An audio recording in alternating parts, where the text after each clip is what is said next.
All right. Looks like it's recording. Hey, everybody out there in YouTube land. This is Sam Dennehy, aka Halfass Customs, and this is Halfass Presents the podcast.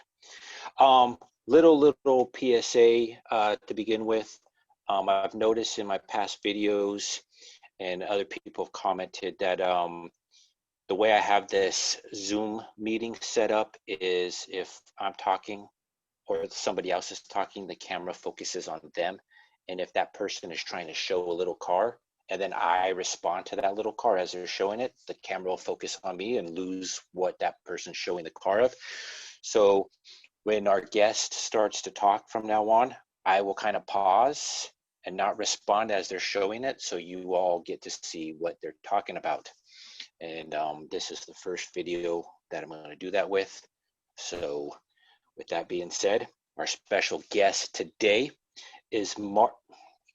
I just forgot how you pronounce your last name. How did I do that? We were just talking. It's Mark like an SH.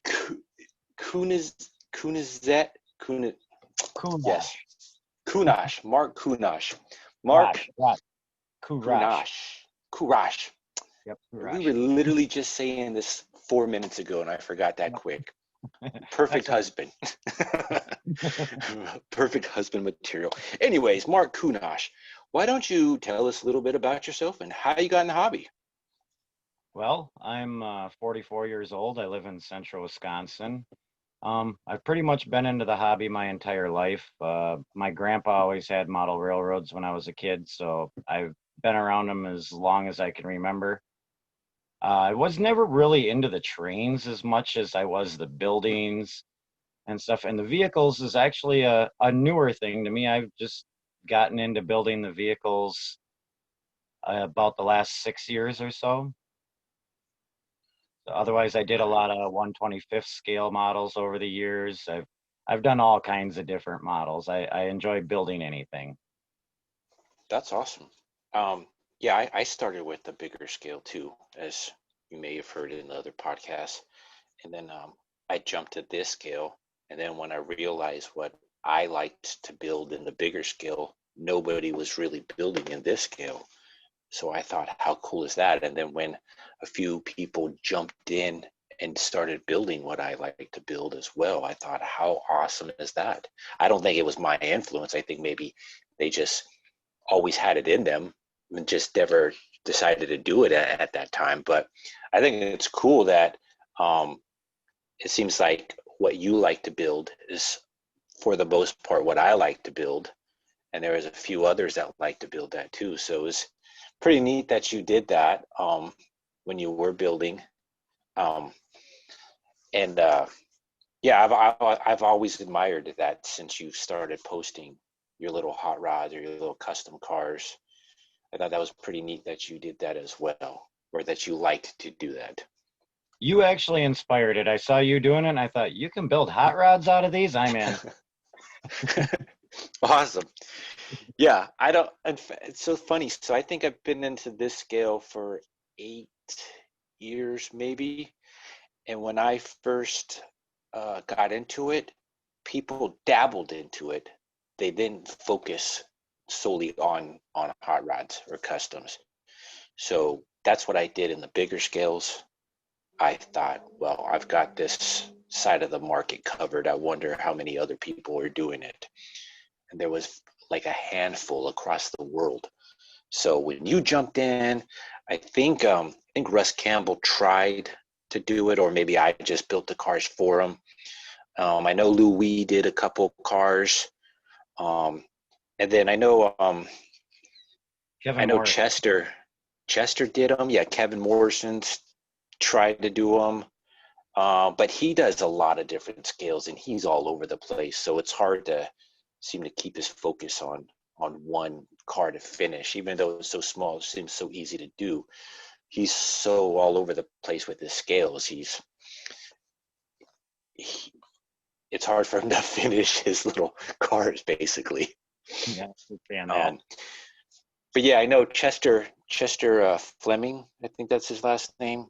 He did a few hot rods in his day, and I always wished I could have got one of his somehow, some way. and I never did. But yeah, I think he was an influence for me, seeing that he could do it. I knew I could do it instantly. And then I think his name's Basil something from Hungary. This Pit Stop 87 who does the photo etch parts for hot rods. Yep, I know you're He talking was about. another influence because those photo etch parts I think just came out as I was getting into this hobby or this scale hobby. So I was like, oh, I'm in. I'm totally in. So it was neat to see that you did it, and then Louise started doing it, and then you guys started casting stuff, and I was like, Oh, tried what? a little bit. Well, I've I tried never one casted batch. anything, so Well, I got the same kit that I heard you saying you got. Russ right. Campbell buying it the one time. He says, "Just go get it. You'll love it." Well, Yeah. I messed up mixing the rubber together right away and ended up mixing up the whole batch. So then I quickly looked for things to mold so I could use it all up instead of wasting all my money. So my molds didn't turn out very good. I got a lot of parts. Well, yeah, I wish Russ was still here because he I wouldn't say he was the best caster by any means, but he was a good caster for what you needed. And if we're doing hot rods, rat rods, or customs, I mean, all of that stuff has little tiny imperfections that all you need to do is sand out or modify in one way or another anyways. And his castings were perfect just to add little things or take away little things from the original casting to make it look any little bit better.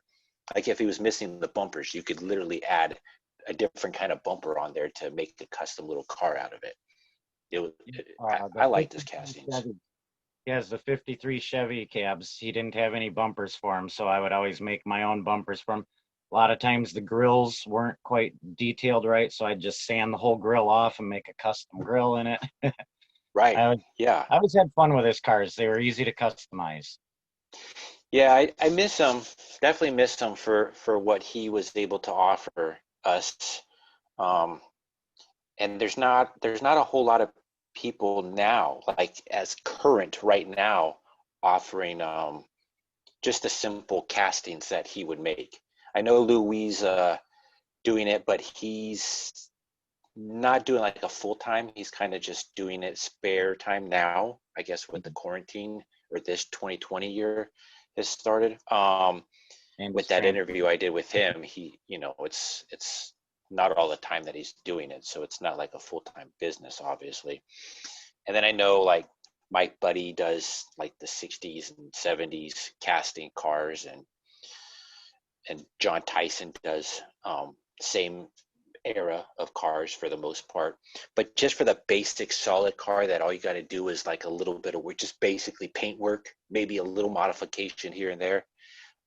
He was kind of great for that very thing. Yeah. We don't have anybody doing that. No, we don't.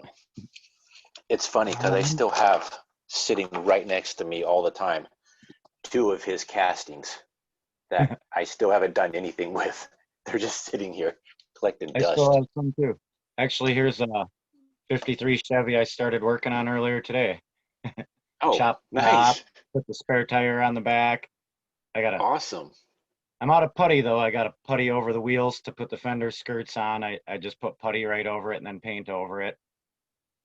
I I I always do a lot of customizing on these solid molds because I mean a lot of these ones Russ would send me were flawed as well. You know, if he Right. was imperfect, he'd send it to me because he knew I'd just have fun with it. And a lot of times they ended up with a totally custom body, like on a 53 Chevy like this. If there was a flaw in the fender where the fender flares out, I might just sand the whole thing off and make it smooth. Well, it's not going to look like a 53 Chevy anymore. Then after that, it's a custom car. Right. Yeah. Well, and that's what was good about his castings is they weren't perfect, but they were good for us to play with and make better. If Yep. you had like a John Tyson car, you don't really want to do anything to that but paint it and put it together because it's such a nice car as it is. You don't want to ruin the perfection that is Mike or John Tyson, you know. And Mike Buddy's the same thing. Like I don't want to take any of his castings and really screw them up because he did such a lot of work making the casting look as good as it does. that it would be like criminal to like modify it or screw it up in one way to change it completely. But when you Same have with a a lot of solid loose. casting, yeah. Well, Lou first started, I got some of his first stuff, which he even admits, so I don't mind saying it, wasn't great at all, but it was perfect for rat rods and like junkyards or just, I'd say mostly rat rods. It was perfect. You didn't really have to do much to the body because rat rods are what they are. So he had great stuff in the beginning for that specific genre. And then he got better and better at casting. And yeah, now you don't really want to modify his stuff too much because he put a lot of work into doing that, you know? Yeah. And it seems like, and he's already gone ahead and chopped the top on a 32 Ford, you know? So you don't need to literally do that anymore because he's got that mold. He did the hard work for us.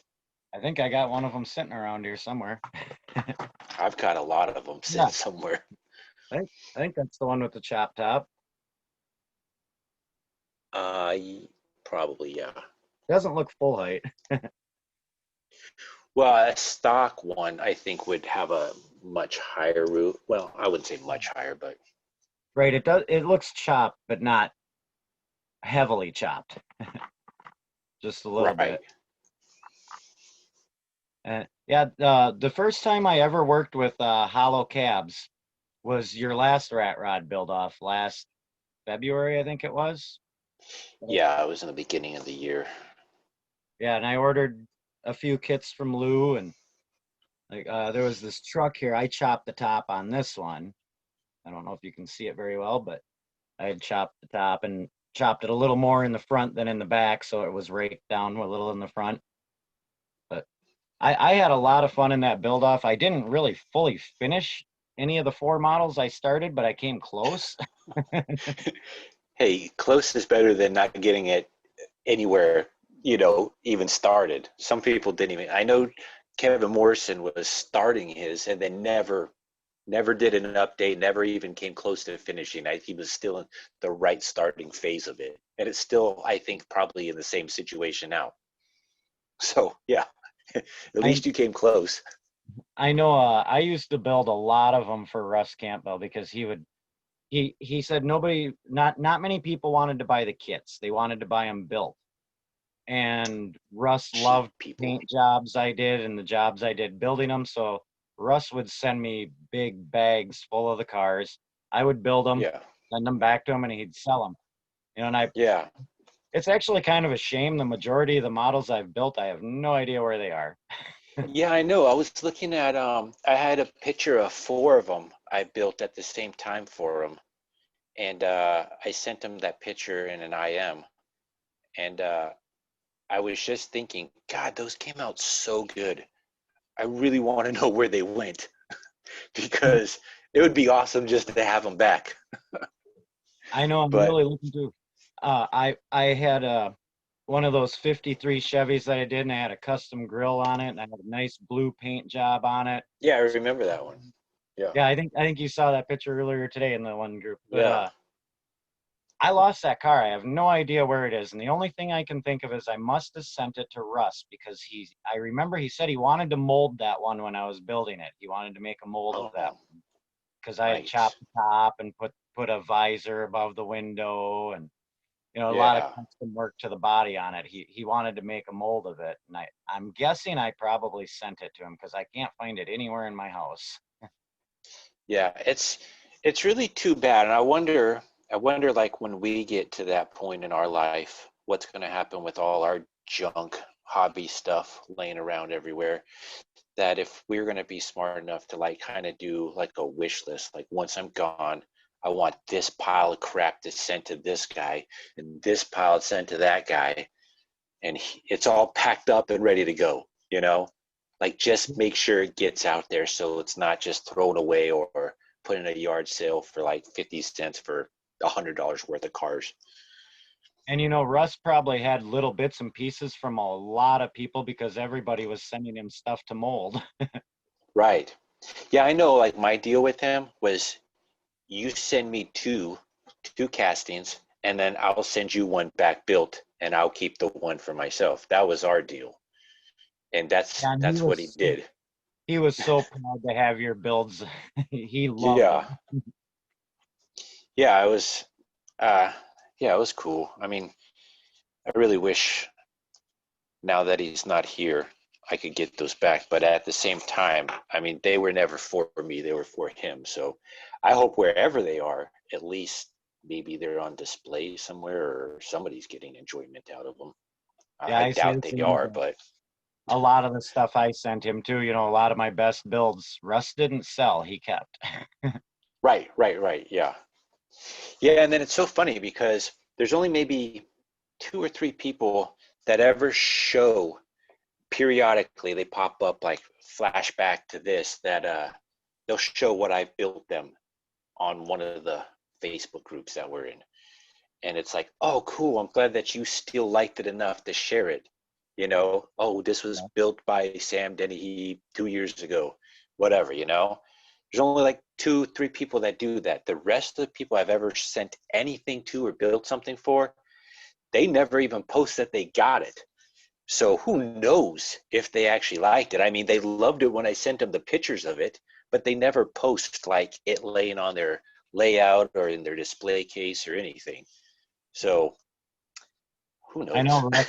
Russ loved it. Me and Russ used to message each other every day. We were always talking together, and he would always be, well, he'd send me all the models, and then he would go on Google and he'd look at real cars and he would find pictures of ones that he loved and he would send me those pictures and say, build me that out of one of those. And Nice. he was always building them the way he wanted them, and That's he was cool. inspiring me to build them.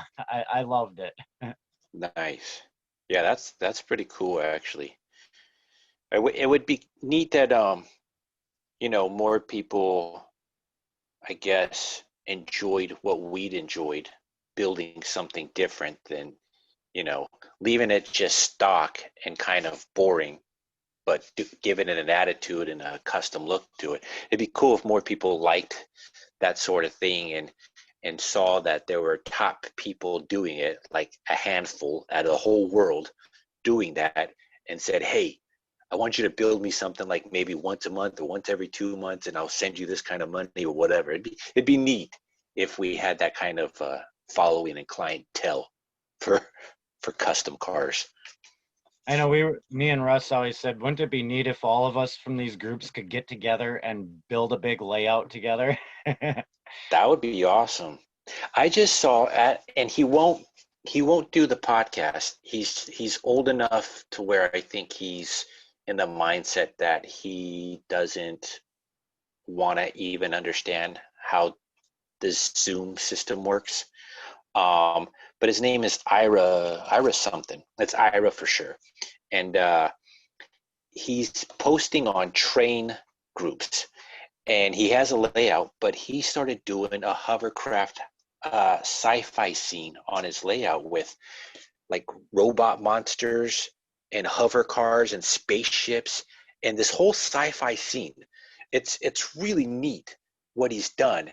And I instantly saw his hover car. He started with the hover cars, and it's like a 50s, 60s, 70s alternate universe of ours where it's the same time frame, but they've advanced their system faster than we did.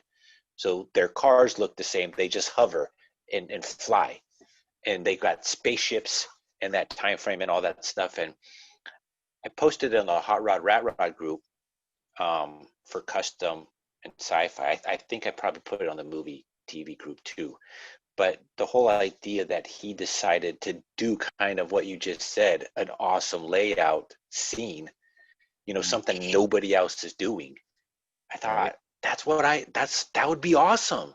If we had like a whole layout of just like everything perfect, custom, neat, like visually stimulating to see it.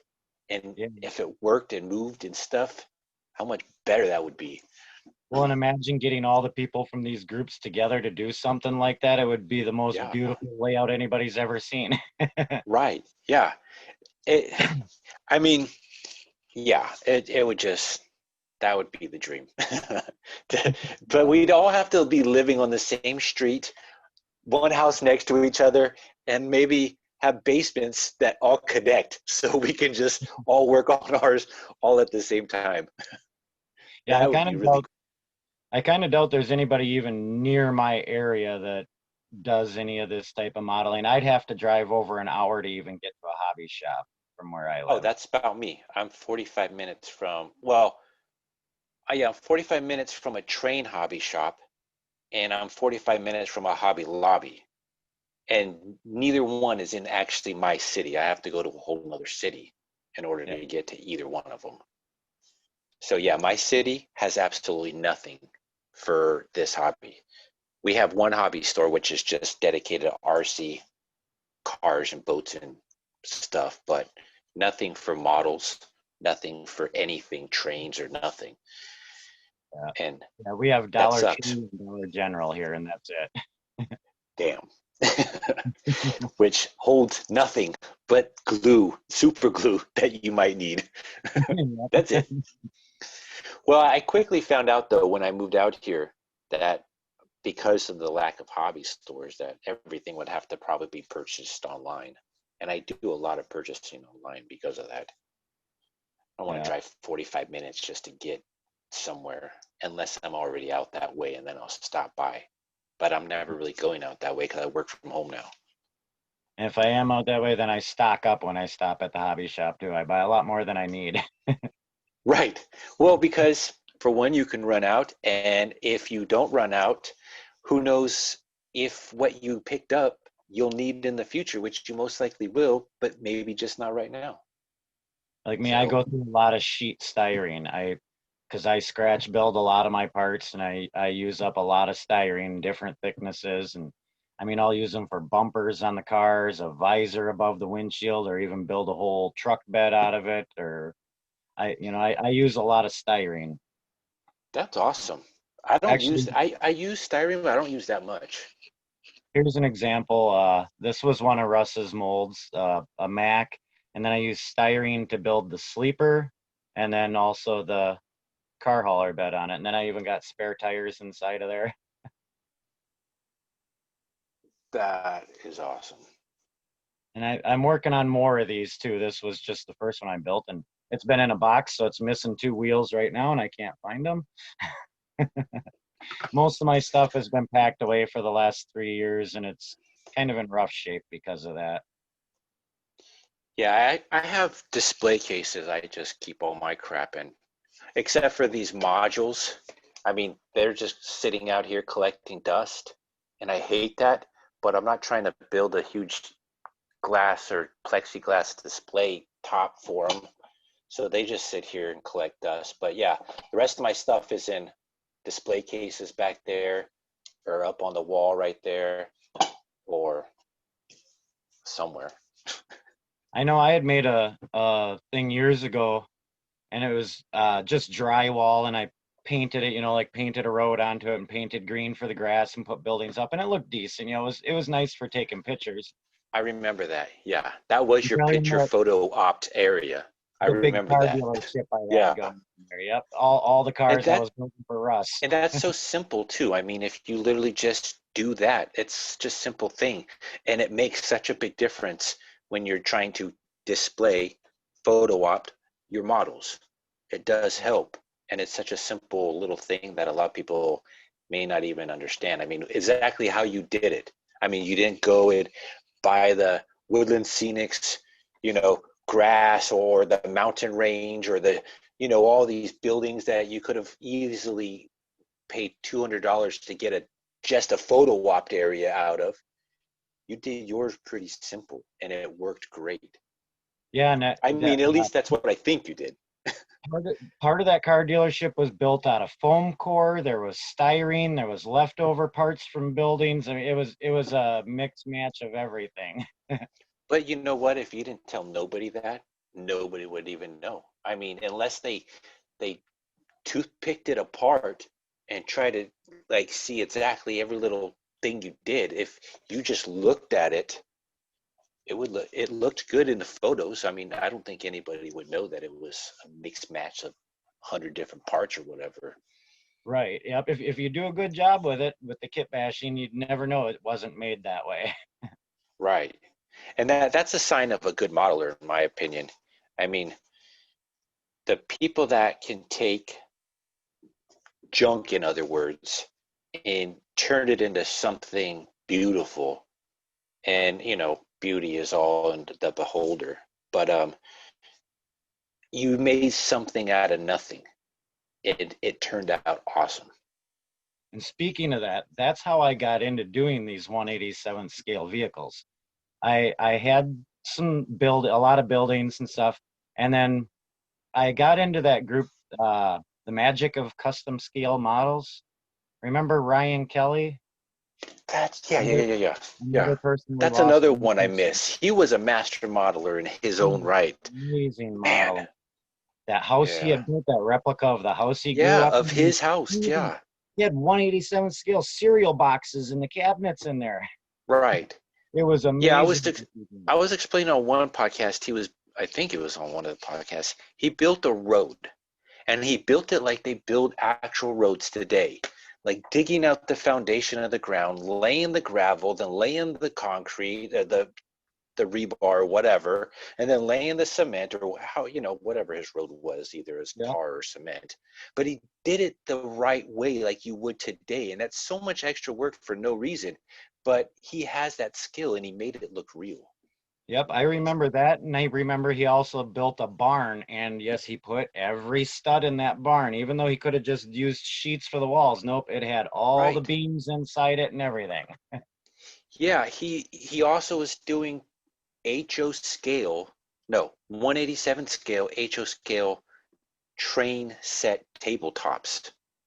So basically, something that was smaller than Z scale, probably triple Z scale, maybe, but in 187 scale, he had like a table that big that had a tabletop train set on it with the mountain range and the train going.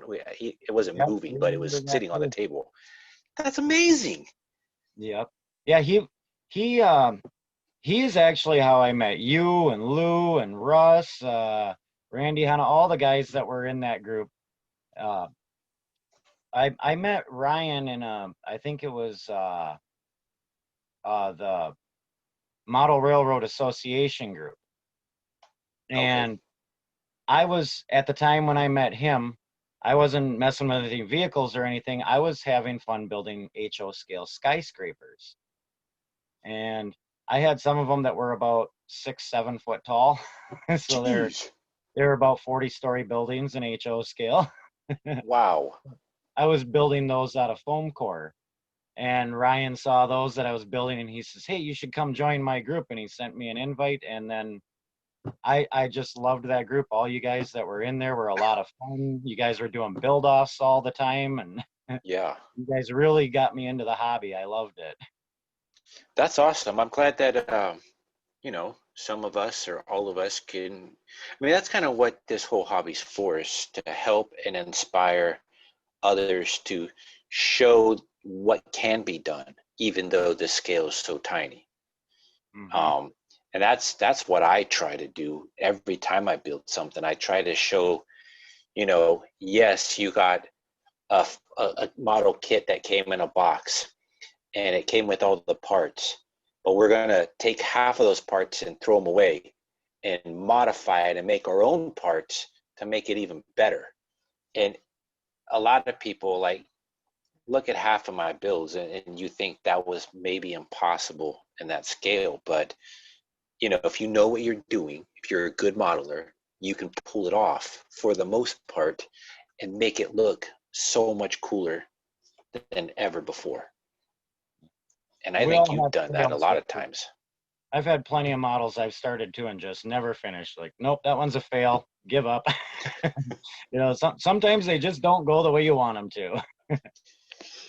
Yeah, I don't have a lot of those. I mean, in the 187 scale world, I most of the time, let's say 90% of the time, just build one at a time. But with that being said, I'm way too fast when I build. If it takes me longer than a day or two, to build something this size, I'm kind of over it. So I have to, in my head, get it done as fast as I can and do it better than anybody else has ever done it in that same time frame. Yeah. Because, I mean, I could take a whole week to build this car, but all you got to do is paint it and put wheels on it. That seems retarded to me that you would spend that much time to do that Yeah. if you can get the same result much faster. I know when I was building them for Russ, there was some nights where I'd build a dozen of them in just a few hours, just mass producing them, nothing special. Right. But then if I wanted to build a hot rod, something that looked really nice, that might take me 2-3 days if I really put my time into it and did a lot of work on it. Yeah, like, I don't know. Um, Heck, I don't even know where it went. Somewhere in those display cases, or not. Maybe I moved it. I have that replica of the Giga Horse, I think they call it, from Mad Max Fury Road, that Cadillac monster truck. I made my own replica of that in 2 days. And really, if you take the actual hours I used to build it, which wasn't a full, 48 hours, I probably only have 4 or 5 hours into that whole build. And that thing has so many little tiny wires and tubes going all over the place. And it was, I think it was, loose castings I used for those Cadillacs. But it's 259 Cadillac that I put together. Yeah. And even one of even the coolest cars, like the Ghostbusters cars, are probably the longest that I take to build a car, because the amount of decals that are on them, and then the amount of little detail work, and then I got to send it out to get all the lights on them. So that's probably the longest it takes me to build a car is those, and then the rest I try to do like in a day. Yep. Yeah, I some of built them I can build quick and fast in a day, and some of them take a heck of a lot longer. You never really know. Right. Well, it's so funny. So I use this as an example. I took this. It's probably like a 39, I don't know, Ford Chevy sedan, a Russ Campbell casting. Yep, And I've built one of those before. on this side, you see the wheel wells are okay. It had a lot of under flash on it. Not even flash, just extra resin. So I took my little saw. I got a table saw that's like this big, and I went and sliced it on this side, as you can see on the bottom, and I made the wheel wells too small. And I'm like, crap, this whole casting's useless now. I cut too much off the bottom, and now I can't use it. I mean, I could use it for a junkyard scene, but I don't have a junkyard, so I'm not going to use it. You may be able to fix it with wood putty. I use wood putty all the time. I'm done. I screwed it up. I'm done. I don't care to fix it. Yep, one of them fails that I was talking about. Right. It's not going the way I want it to, I quit. Yeah, and even these Russ Campbell, like this, whatever this is, I don't even know what this That's truck the Diamond is. T. That's a Diamond T. I love that cab. I have no use for this. I don't want to turn it into a rat rod. I don't want to turn it into a custom truck. I don't see myself wanting to do anything with this. And then somewhere I have one that is a monster truck, but otherwise those were such a big. I remember that. Yeah, I used some of them Diamond T's to cut them off and make flatbed car haulers out of them. Just cut the bed right off of it. This is another one. It looks like it's a late 40s. I mean, if you can see the grill, I don't know. Same one. Yeah. I don't know what to do with this either. I could turn this into a rat rod, but I don't know. I've had these for years now. They're not doing nothing. Yeah, I think that one's a 48 Dodge, she had said it was. It's a Dodge, I know that. Yeah. I mean, I could turn it into something nice, I guess, but uh, I don't have, I don't know. I don't want to do it. Yep, I just kind of built those ones plain. I didn't really customize those ones. And see, that's my problem. I can build that thing stock and plain, but I don't want to. I want to make it look better. And I don't see, I can look up on Google custom 48 Dodges, which will be very few, but there will be some out there, and try to mimic something of a collaboration of all of them. But I don't know. I'm more of a car guy than I am a truck guy. And the truck's got to be like what I want to build, and I don't want to build that. So Yeah, same with it me. Like just it's I love lead sleds. My favorite thing is lead sleds. Late 40s, early 50s cars, chopped, lowered. yeah, You know, they're just beautiful. they are beautiful. They are rolling art because somebody had to create it to be a lead sled from stock. Yeah. So stock is beautiful, lead sled is beyond beautiful. Even if it was all in metal, sheet metal, like completely not done, but you can see it. You see the lines, you see the look, you see what they're going after. Oh, man. It's amazing what some people do with them with the custom grills and fender flares they put on the back just to accent the body lines. You know, they do a lot of work on those things. I think in the, say, 2000s, Voodoo Larry um, was like the king of lead sleds. I don't know if you've heard of him, but he had, if you look up Voodoo Larry, he was the king of the lead sleds back then. Now he seems to be the king of lost, forgotten concept art cars. Like he created, I think all by photos, this car called a Golden Sahara. It was a custom car from the 50s that like got lost, Oh. and I think Goodyear tires came out with a glow tire where it glows like it lights up, Hmm. and they premiered that tire with that car, and then it disappeared for like years. He created the Golden Sahara 2, and then right after he premiered that car completely done, they found the original and rebuilt that original. I think he was part of the rebuild with that. I could be wrong, but I mean, I know he built the Golden Sierra too, and he's like the king of custom lead sleds of the 2000s. And the horrible thing to say is the only legend we got left, one guy, and he's in his 90s, Gene Winfield, for real cars. He's the only custom guy from the 1940s and 50s that is still alive, and he's almost dead.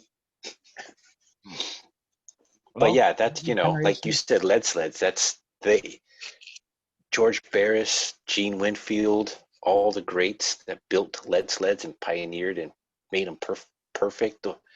It, that's where we get our inspiration from. That's why we like lead sleds. Yep. Yeah, I absolutely love those. They're just so beautiful the way they sit so low to the ground and sleek looking. Love them. Right. The Yeah, curve. there was a guy that went to, I think they call it the Fallujah show in Europe, the 187 scale big European show, the Fallujah. I think that's how you pronounce it. There's a guy out there that took, I think he took the Cadillac, like I think that company's called Burka or Burke, so I don't know. Took one of the plastic 59 Cadillacs, and there's a famous art illustration of a Mercury going over a speed bump, a, a lead sled Mercury. And as he's going over half of it, like the whole middle of the car's raised up because the speed bump is raised up. Like he's so low that it's like a ripple effect throughout the car. He built a model of that scene with a 59 Cadillac. And I thought, how awesome is that? Another lead sled guy that loves the lead sled look and understood how to transform that illustration into a model. Yeah, that's awesome. I know And what I what did would be one. really cool is if I know how to edit this and I could put that photo in this video. I don't though. Yeah, we discussed that earlier. Yeah. Because all my stuff is mainly in pictures. I don't have most of the stuff I've built. Other people have it. It's all over the nation. Yeah. It's so funny too, because I was saying this in another video. I said, I built, I think, 18 Ghostbusters cars just for customers. Wow. And not one of those has ever surfaced Facebook in any group that I'm in, or any group that is anybody else's in, to say, hey, that guy builds those. And for them to say, oh, he did build this one. But I sent them all out to the customers. Customers let me know they got there. Never anything about it anywhere since I've started making those for people. It's kind of upsetting, Yep, because you I know think what they you like mean. it. They did pay the full price for it. I would expect to see something from it, but nope, nothing. Yep, I know what you mean. Once I sent him to Russ, I never knew what happened to him again, except one. Uh, I don't know if you remember a long time ago, it was one of our build offs. I think it had to be a big truck or something, or a commercial truck, but I built like a The propane truck Mac that truck? said Yeah, yeah. it was actually a Diamond T semi with I used Oh, a okay. pen tube that said chaos on it, and I put that Yeah, on the back. yeah. I remember that because that was sort of based off of a real rat rod, like tanker Yeah, truck or something. yep, I Yeah. made it totally different color and everything, but yeah, Right. Yeah, I yeah, based it right. on a rat rod propane truck. Yep. Yeah. And Which is probably the coolest tanker rat rod out there. and then Most famous one. Joseph Harkins has that, and he's another one that was in that Magic Custom Scale Models group. He's the one that built. Yeah. He's done all kinds of TV and movie stuff on his layout. He's got Star Wars on there, Adam's Family's House. Nice. He's got a lot of different stuff on his layout. Yeah, did you see just recently I finished the Munsters coach? Did you Yes, see I me did post see that? that. Yeah, that came from Joseph Belivens. He printed it. He downscaled it from I think a 164 scale um, digital print that was out there. He made it smaller, and it didn't turn out right. There was a lot of flaws in the casting, and then he came out to Virginia. He lives in Texas, so he came out to Virginia for work. He was only 3 hours from my house, and he said, I'm going to stop by one day. And I was like, bring it on. And he brought that to me, um, broke in several pieces. And I was like, I don't care. I'll make it work. And I built that thing in a day. I literally started the very next day after he left, and I finished that same day. Yeah, I know. I saw you building. So It looked great. yeah, and then the Munsters house is right there too, so it works perfect. Now I just got to build a Dragula coffin dragster. That's the next thing. Like the I one want from. to get a I want to get a Woodland Scenics like graveyard scene with the casket, because they make a casket that's very similar to the Munsters Dragula, and Okay. then cut out the little area for you to sit in, put some plexiglass top on it for the window, and then build the rest of the frame custom so it fits the look of the car. And I Yeah. have an engine, so I'm ready to go. I just need to get that stupid coffin. Yeah, I don't But know who would make that. Actually, one guy you interviewed, that does the 3D printing, yeah, he could probably do it. he Uh, could. I mean, I know Woodland Scenics has a coffin set, which I'd probably just have to waste $20 to get the one coffin. Um, but I just don't want to waste that kind of money right now, even though it's not a lot of money compared to what I've been wasting lately. But yeah, I don't know. It's it's a it's on my list. It's just not on the top of my list. it's funny. I used to build so many models for Russ, and I was actually kind of spoiled because I didn't have to pay to build my models, but I Right. didn't get to keep them either. That was the down. You got the enjoyment and the satisfaction of building it, Yep. not keeping it. And then Russ was always trying to offer to pay me for doing them, and I just kept telling him, no, use that to buy yourself more so that you can make more molds and make more vehicles to send to me to build. Yeah. Well, that's why we had that deal of you send me two and I'll keep one and build you one. That way, at least I had one to keep. Um, I think I probably built him 10, and I think I have, minus the three that I just showed you, I think I have 7 more that are completely built of his. But, it wasn't one of those things where you thought you needed to get more because of the inevitable that happened. So I thought I had time, and I wasn't in a rush to, you know, get everything he had. But knowing what I know now, I feel like I should have got a whole bunch more that he had. But I think everybody would have got as much from him as they could have if they would have known it. yeah, right. We all knew It's he had just health like, problems. We just didn't expect him to pass so young. yeah, just like Ryan. I mean, if I knew, I even told Ryan he needed to move closer to me so I we actually could be tried better moving him up friends. by me. I Yeah. remember years ago he was having a really rough life, and he did tile He work for a was. living, and I ran a tile business. So I was trying to tell him, come Oh, on up by me, wow. move up by me. And he said, Oh, no. man. He said, I'm not leaving my kids. And you can't That blame a makes guy. sense, though. Yeah, it totally. And in the end, he left his kids, but I mean, that's just a screwed up situation he was in. Yeah. And in his mind, he had no other choice to get out of his misery, which is sad, but what can you do? Oh, well.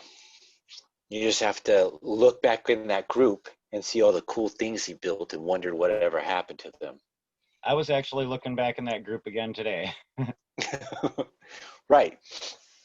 Yeah, because I do wonder, like after he, like even before he was gone, like what did he do with his stuff? I mean, there was a time he was building a lot, um, and probably when he had his house or whatever, and where did all that go? Did he put in a storage unit when he left that house or when he was going from house to house? Like, where did all his awesome models end up going?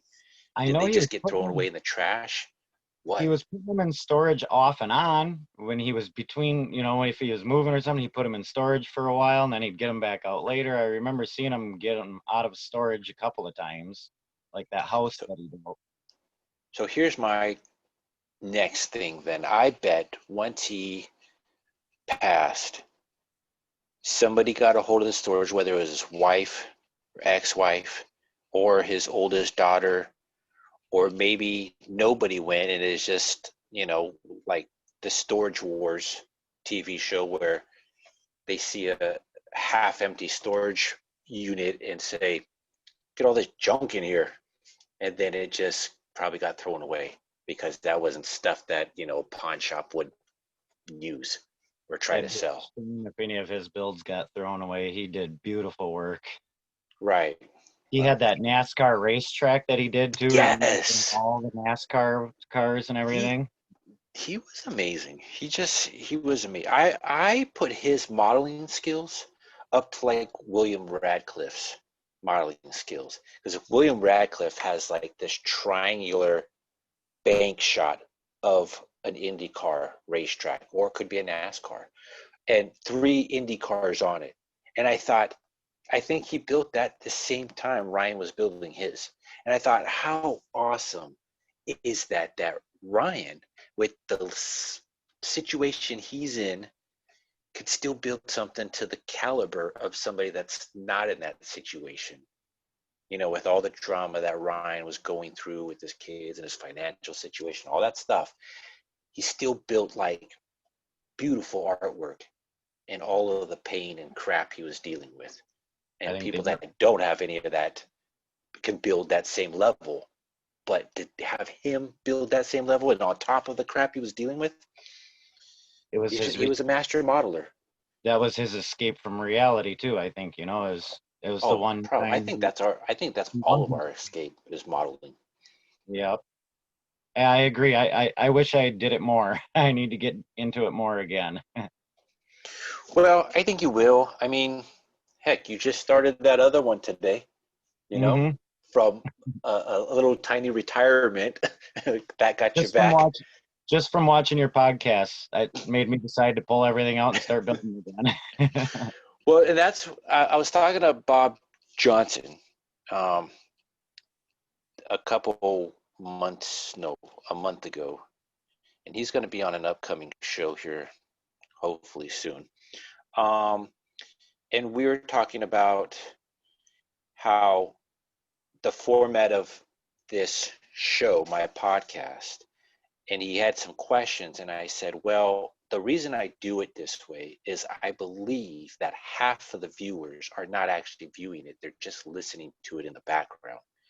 Because of how I don't have these editing skills to throw pictures on top of the video to show what we're actually talking about in the moment, that hardly, like we were talking earlier, half of the people aren't really showing models. We're just talking about them. That Hmm. it's mostly just a listening podcast. I mean, we have the video and people can see your face. And if you're showing a model, great. That's probably when they'll look at their phone or their computer when this is being played out, you know. But other than that, if like right now, what we're talking about, it's mostly just a listening podcast. Yeah. I just choose to use the video portion so people, if they wanted to share something, they have the option to. And then we can see your face because, you know, if you use an avatar photo like I do since I've started Facebook, nobody knows what I look like without this. Yeah. So that's what I was talking about with him, and that's kind of, you know, why I do it this way, because I figured half of my guests aren't showing models, we're just talking about them, so it's mostly just a listening podcast. It's kind of interesting meeting the people that you do this stuff with on Facebook too. Like Lou, I've been talking to him for years, and he lived over in the Philippines. Then he Right. moved to That's when I first met him. Washington. Now, when I saw him on your podcast, I was not expecting a Southern accent. Right. Yeah, That I've kind of never threw me actually off. spoke to him like over a phone or a video conference of any kind. So it was all by text, and you don't pick up an accent in a text. Yeah, exactly. He didn't sound anything like I expected him to. Right. But if you listen to that podcast closely, he's got hundreds upon hundreds of models stashed all over this country and in other countries as well. I told him to give me those addresses and I'll go check in on them for him. I'll make sure they're still there mostly. Yep. But yeah, it's that's why I kind of did this too. Like there's a lot of people I don't actually know, I just know of, and you know, you might meet them at like the RPM meet in St. Louis or the Amherst show in Springfield, but if you don't go to any of those, Facebook or say a internet message board or something, it's the only interaction. And then like I said earlier, we may only get a photo of what you built and then a description of what it is. Nobody really knows you. And Right. so I thought, how cool would it be just to kind of do a podcast of all the people we constantly see photos from and talk to them, see what they're about, you know?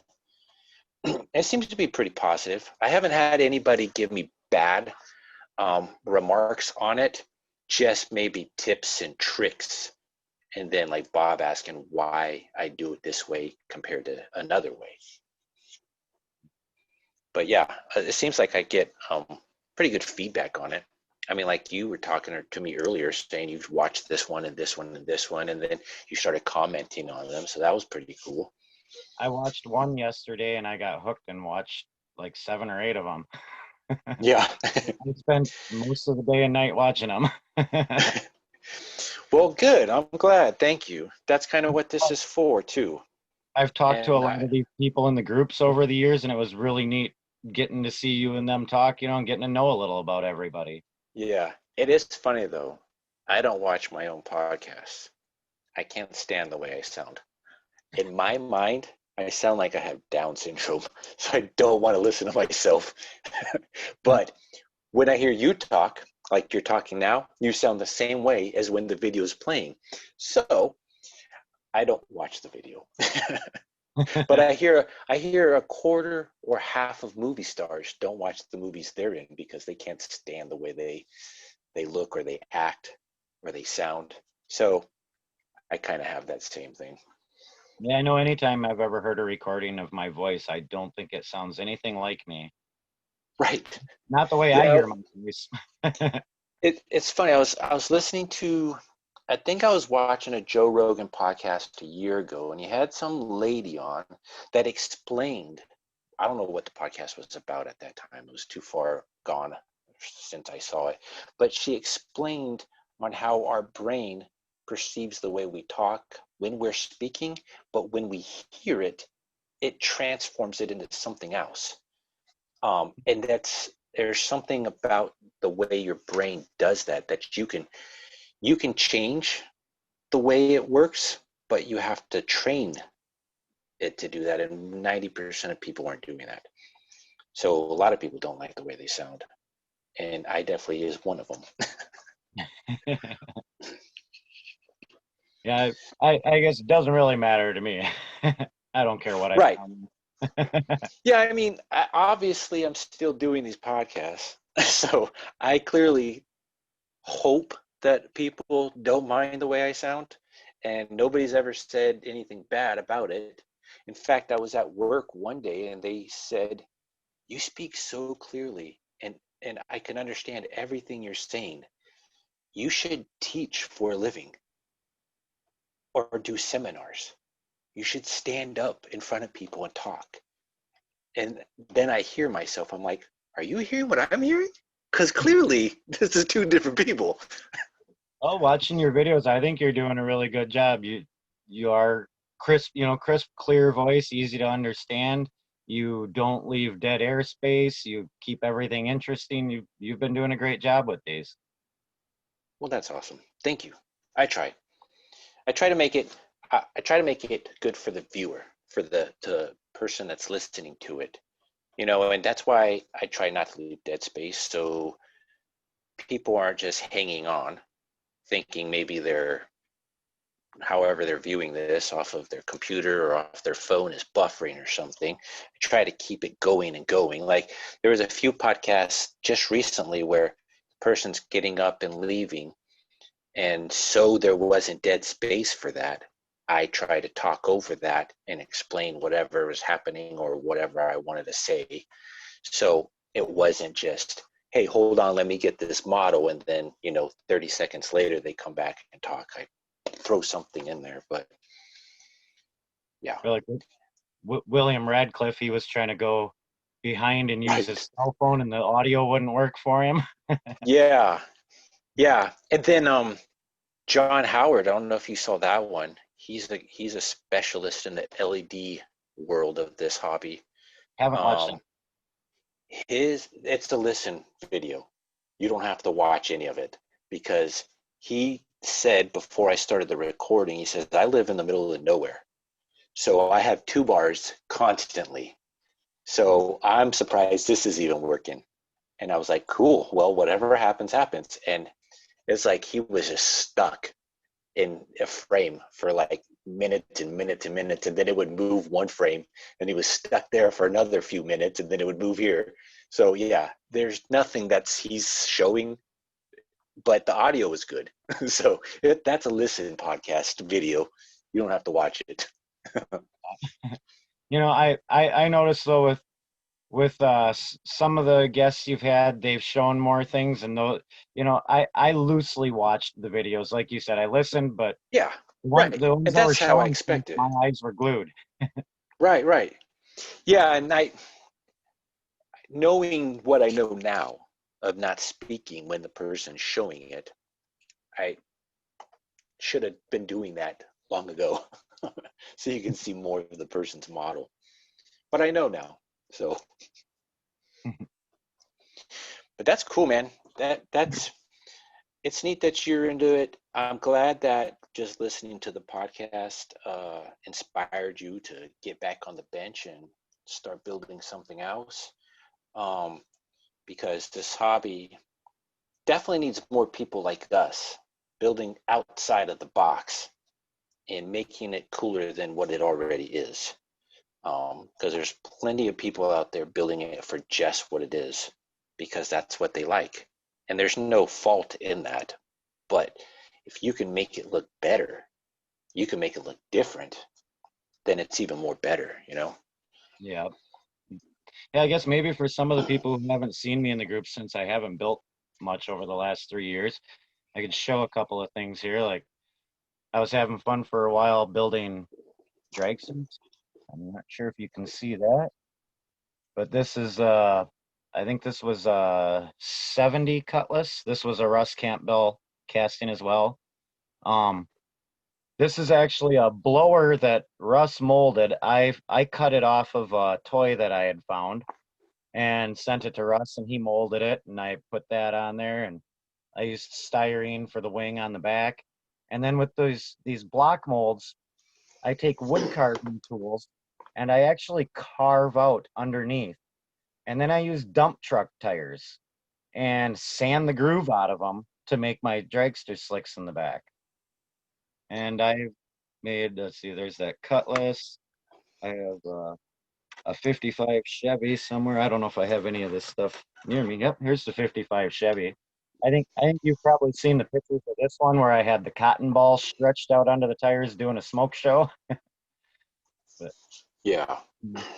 and then there's Yeah, that was cool too. It's neat that, you know, you had the imagination to use that effect. A lot of people don't. yeah, So it's cool that you actually, did. Ryan Kelly told me about it. Right. So I Well, did you it. took his influence and made it your own. Yep. And then another big thing that I do that uh, a lot of people probably wouldn't even attempt. I don't know if I can get this close enough to see, but if you can see the hand painted flames on this car, and I I do some very small detail when I'm painting, and I know a lot of people use the markers to do the window trim and stuff. I paint it all by hand, and I take old paintbrushes and I'll clip off all but just a few hairs off of that paintbrush. And then the big key is when you're painting very fine detail like that, you can't hold it in one hand and then hold your brush in the other hand like this. You'll be too shaky and it'll screw you up. You have to have Right. your hands touching each other so that your hands cannot shake separately. Make sure your hands are touching at all times, and you'll be 100 times steadier than you are if your hands aren't touching. I'll tell And you that's just a something. little tip that would help everybody. If you know anybody that wants to do the little custom painting, try that next time. Make sure both hands are touching so that they can't shake separately. I've been building models for 30 years now. I'm 40 years old, and I've been building them for 30 years. I never knew that. 30 damn years, and I never knew that. That's an awesome I've, tip. I've been painting amazing details for years because of it. I Yeah. know with the 1/25th scale, everybody uses that bare metal foil or the markers. Nope, I just paint Yeah. it. That's so funny. Because And I I know you were literally, talking with somebody else that you had interviewed too about the fingernail polish. That is yeah, pretty much all I use to paint my models. yeah, they're perfect. I was, dang, I don't have it in here. I just built about a month ago. Well, I didn't build it, I just painted it. I took a 1/25th scale 64 Impala, painted it silver and put metal flake all over it, then cleared it so the metal flake would get as flat as I could because the metal flake comes out too chunky. Yep. So I needed it as smooth as possible. Then once I had it smooth, I painted clear over it again, um, just to put a shine on it. Then I laid out this wicked tape pattern. And basically, you cut tape. Let's see. This is this is the roof to um, my building right there. So look at the grooves in this roof. You take a razor blade and you cut tape half the width of each strip or a quarter of that width. So there's little tiny lines within each panel, I guess, each groove, there's even more grooves within that. You take tape and then you cut it that thin. And then you lay out these wicked patterns, these lowrider style paint job patterns. And I did that, and then I took 15 different colors of nail polish and I filled in each line of the pattern, and I made this wicked paint job, because once you take off the tape, then it has all these like, they call them panels or patterns, panels and patterned paint jobs on like a lowrider car. So I had all these different colors on it, and it was all done by nail polish straight out of the bottle with the nail polish brush. I didn't even modify it or nothing. And then I put a candy blue on top of the whole car. And I would go to my bedroom to get it, but I don't care. But yeah, I used the nail polish, and I didn't dilute it. I didn't do nothing.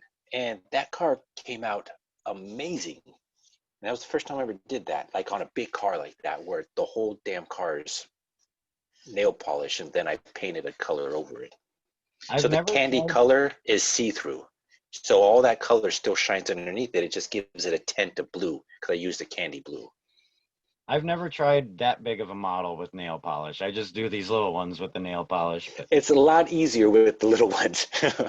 And one of the things I love about the nail polish is it's basically self-leveling. Like, you can paint it on there. It's never going to leave a streak. It's just going to pool out and get a nice smooth finish and a nice glossy finish, which helps Right. Then with the windows, then I use acrylic paints so they don't shine, and that way it stands out from the paint. And using the acrylics to accent a lot of things on the cars helps out a lot too. Oh yeah. I mean, there's all these little tips and tricks that you learn throughout the way that a lot of people don't know. And a lot of people do, but yeah, I mean, anything you've already figured out, that's the best way to go, because you figured it out, you know? And a lot of people, you know, they take a solid casting. They're like, what do you do with the windows? Well, most people just black it out. I black it out. I like that tinted window look. But I want to figure out how to make the window look clear and somehow paint what it looks like as an interior in there, like a blurred version of an interior, and then paint like a gloss over it, so it looks like a window and then looks like there's something inside, which there isn't.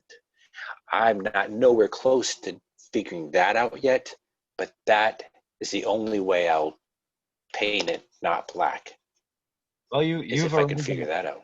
You've already got a better start on that than me, because you already know a lot about painting with different layers, where I've never really experimented in that. I just put one color down and you know, stripes over the top or whatever. I've never done these holographic paints like you do. I love those paints you do. I'm gonna show you something that I just finished 3 weeks ago. It's a 1/25th scale car with a lot of work, so much work. Let's find a good light. I think I can put it here. Hold up, let's see. Put it here, we'll shine this light on it. Hopefully it's bright enough. Turn this camera around. Turn around. Wow. There we go. Nope, hold on. So it's a 1/25th scale 58 Impala. It's got a 7-layer paint job. So I painted it all gloss black, and then I laid a metal flake over the black. And then I masked out this pattern, which is the darker areas. And then I painted it silver. And then I laid a gloss or a metal flake over the silver. And then I glossed it and then painted the candy blue. So now there's candy blue over the black and silver. And then I glossed that. And then I laid there's black bare metal foil. So there's black trim, all the trim, which would be silver or chrome, is black. And then I laid the decals and then cleared that. So there's 7 layers of paint on this one car. Yeah, even from a distance, as soon as you had it in the camera, it really stands out. It's a beautiful paint Yeah. job. And then I've decked the bottom out with a light show that all you gotta do is click the back. Nice. Yeah, it's got different light patterns. Anyways, yeah. So talk about layering your car and painting it with different coats and all that stuff. It's wild what, if you know what you're doing, you can create with paint.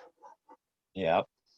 Just I'm in awe over the weathering people do too. Like Brian That's a whole Donato, nother trick. Alan Yeah, Greenberg, guys. That Tom Hart you interviewed, he does some amazing weathering on the vehicles too. right. And that's so funny you talked about Brian because we were just talking yesterday.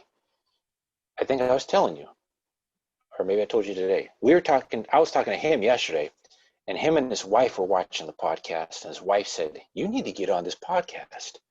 So he's gonna try and get on this here soon. But he didn't I want to know do it to begin with. he won a lot of our build offs. He's Yeah, definitely a good builder. yeah. Well, even Tom Hart's I think 19 now, and he had built that semi tow truck that had like all the chains and all the wires and like everything moved on it. I think the doors were open, maybe. I don't know. Kid was like 17 when he built that. I mean, that's insane.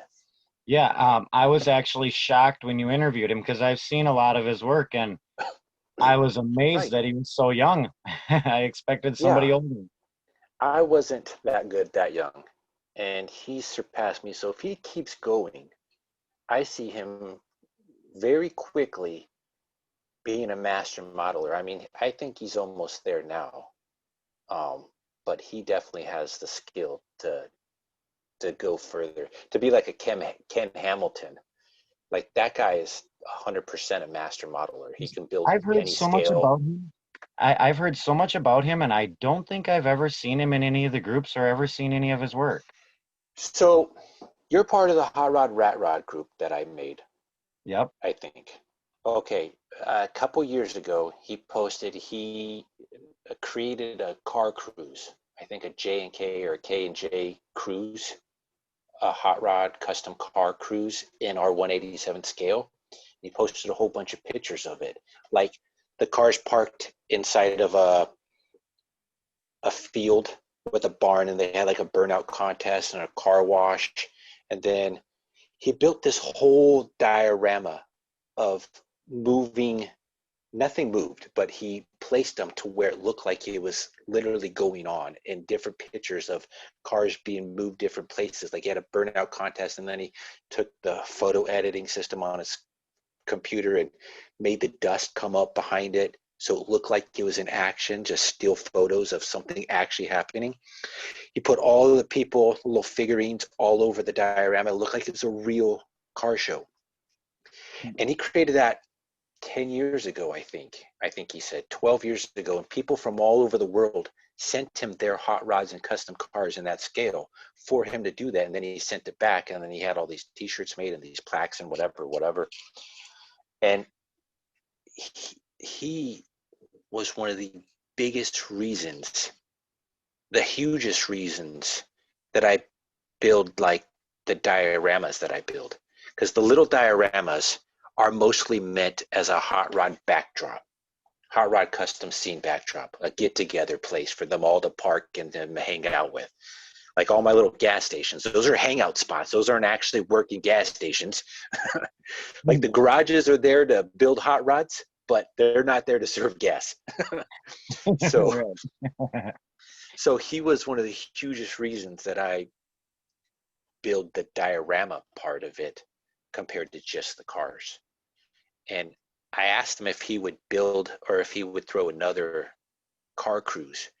And he said the person he did it with died. I want to say maybe his wife or somebody that he built the initials for the cruise with is no longer here.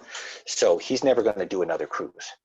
So I said, I'm going to do the next cruise. I'm going to have people from all over the world that building hot rods, custom cars, send it. I'll keep the car for probably a full month or something. And I'm going to have a parking lot. I'm going to build a module parking lot. And it's going to be a modern day parking lot because I want the car, like all my cars are modern day custom hot rods you would see today at a car show, not Yeah. period correct hot rods from the 40s. So you couldn't see nothing with newer parts today or whatever. It's all dated for today's time frame is what I go after. So it'll be a modern parking lot and then a car show for days. And I'm going to do all kinds of stuff, but I still haven't built the stupid parking lot yet. So I can't do the cruise until the parking lot's built. But I'll once it's definitely built, get a car. yeah, once it's built, I'm going to send it out. And I'll send it out and with plenty of warning that this is going to happen, and get ready. And then I have to I'm going to do a lot for this because I wanted to compare to Ken's. But Ken does so many different things. He builds anything and everything model wise. Like he'll just build the side of a building with the scaffold. Done. The whole model's done. It's just the side of a building, no sides, no nothing, just one side with a scaffolding. He'll build any scale and any model. It's not specific to anything. And he was even, I think he was an editor for one of the model magazines. So that guy is major model royalty of today's time frame. Yeah, I know I've heard a lot about him, but I've never actually had the opportunity to meet him in any other groups yet. Yeah, he's in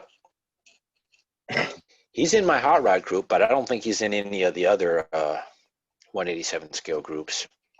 But I specifically asked him to be in the hot rod group because I knew he had made that car cruise and I wanted him to post pictures of it, and tell us everything he could about it.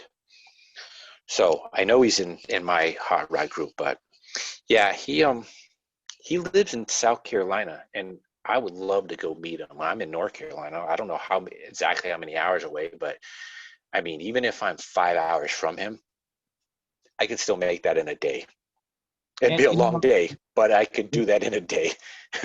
that's why I had talked to Ryan Kelly about coming to work for me years ago, because he did tile work, and he posted the pictures of that on Facebook too. I could see he did good work, and I needed an employee doing the same thing at the time. And he only lived about 5 hours away from me at the time, so I kind of thought maybe Oh, he would do. that's not bad. Yeah, Yeah, man, he could have because even you went could back go on home on the weekends. weekends or go home. Yeah, you could. It's so feasible. It's not that far. As It's as far as it is, it's not that far. it's just a shame somebody couldn't help him out somehow. And I think Yeah, a lot of us seen the problems over the years, and we all tried to talk to him a little here and there, but right. I mean, and he there's only so much any of us can do unless you were like completely rich and can throw money away where you can just fix all of his financial problems. I mean, you couldn't fix emotional, you couldn't fix other things, but if you had the means to completely take away one problem, that would have been great. But none of us normally just have that. We can be there emotionally and try and support you, but I mean, that's as much as most people can do. Just be a good friend, listen, try and help out verbally. But yeah, unless you had a huge house that he could move into, that you're in his city or whatever, that he didn't have to worry about a room and board, there's not a whole lot most of us could do. But yeah, that's what the sad thing is. It's sad that most of us were in that position where we couldn't do more. right. But I mean, I'm glad I knew him. I'm glad I could consider him, at least a Facebook friend. He was a really good Facebook friend. He's Um, really the one that introduced me to everybody in the 187 scale. He yeah, he he found me in that other group and brought me into his group, and that's when I started meeting everybody that built the vehicles. right. Yeah, and that's what's neat too. Like you can be in like one of the worst places of your life, But if you're genuinely a good person, which, only knowing him on Facebook, I've never seen him have any issue with anybody or, you know, like that. It seemed like he was, at least on Facebook, a genuinely good person. I mean, every time you built something or somebody else built something or you had questions or anything, he was always saying good things. He didn't have anything bad to say. Like, well, anything bad as in what Facebook groups we were in together, Like if you were friends with him and you saw his personal posts, then there's always some kind of drama going on that, caused him to eventually do what he did. But model wise, he was a great person in the model community, I think. Yep, It just sucks that his life was bad. he was always very respectful to everybody in the groups, taught everybody a lot. Right. And what's crazy is I don't know, you look at his situation, you wouldn't think he was as knowledgeable and understanding about the models, how to do it and how to make it work. I mean, you look at somebody in that situation and that's the last thing you think they know how to do. But he just understood it. Like he made that whole road the real way you'd make a road today. Yeah. What? I know how a road is made and I'm not putting that much effort into it. Not even close. But he did. I just used black tile grout and spread it out. Yeah, right. But he understood it and he executed it. I mean, you can understand something and not come anywhere close to doing that. You just make it look like it was done already. But he actually put in the legwork to do it. Like that building, and he put all the struts in. You didn't have to put all those struts in, but he did. Yeah, when he did the road, like you're saying, I thought that's an awful lot of work to do just to have pictures of it because it's all covered up in the end and you can't see it. Right. Nobody knows what's underneath that road unless you had the proof to show what you did. And then what's the point of the proof but besides to say, oh, I can build a real road at this scale? I think that's exactly why he did it. Just to say he could. Right. I mean, he's an awesome builder, and it's too bad he's not with us. But I think if he was in a better situation, he could have the things he would probably have been building or have built from then to now. I can't even imagine. I mean, he did his house so fast. He built that thing within like a few weeks, like a total replica of every single thing in that house, even the walls. To put that much focus in a wall, the inside of the wall where nobody's going to see. Come on now. I liked all the build-offs that were in his group too, because all of us that were there in that group all built different styles. But if there was a build-off, like I remember there was a build-off that was a big rig build-off, and of course you built yours as a rat rod. Right. That's all I see big rigs as. I see them. I see the big rig. Light truck. Yeah, I see the big rig as what it is, and I see that it needs to be different because what it is not nowhere close to be good enough. Yeah, I don't know how you even imagine that to build a rat rod out of something like that, but it's awesome. Well, I looked at it like a regular rat rod. I mean, you take the hood off, you put a huge engine, keep the grill, and slam it. Put some big oversized tires, like you would a regular rat rod. The fuel tank's running vertical on the back too. I thought that was pretty neat. Which is so strange how nobody still today, in even real life, has ever done that with a diesel truck. You can reroute the gas lines inside of a fuel tank to work that way. Just nobody has. Yeah. I think they're missing it. They're missing a huge opportunity to slam that thing to the ground, but still have two gas tanks. Yeah. I never was really that into rat rods either until I started seeing your builds. I was always into the hot rods, but didn't really know the rat rod side of cars. And I've always been a big fan of the old cars. Like, yeah. like I know you've asked a lot of your other guests, what's your favorite era of cars? Mine is anything Right. older than 1950. I like old. The Yeah. especially like, 30s and 40s, the big round cars. Oh, the gangster mobiles. Yeah. Those are like the mobster cars right there. You hang out with a Tommy gun. Yep. Yep. Yeah, Basically those from are. from the Model A's all the way up to the, 59 Mercury or 49 Mercury. I mean, like Yeah. they all had Yeah, those nice mine's round shapes. mine's 65 and older. And I say 65 because I had a 65 Impala that I really liked and I wish I still had. So 65 and older uh, is my period of cars, all of it. But anything after that, the muscle car era, eh, I can appreciate that there's still classic cars, but I don't need one. I I don't even still know like all of them. Yeah, I know what you mean. We all have our specific kind of car we want. Right. Yeah. Like myself, I would, out of anything, I would probably prefer to get myself about a 1948 Buick, chop the top, slam it down. Buicks had those big, beautiful chrome grills, and I just think they make the best lead sleds out of any car. Oh, they definitely do make great lead sleds. That's for darn sure. That grill and then the right chop.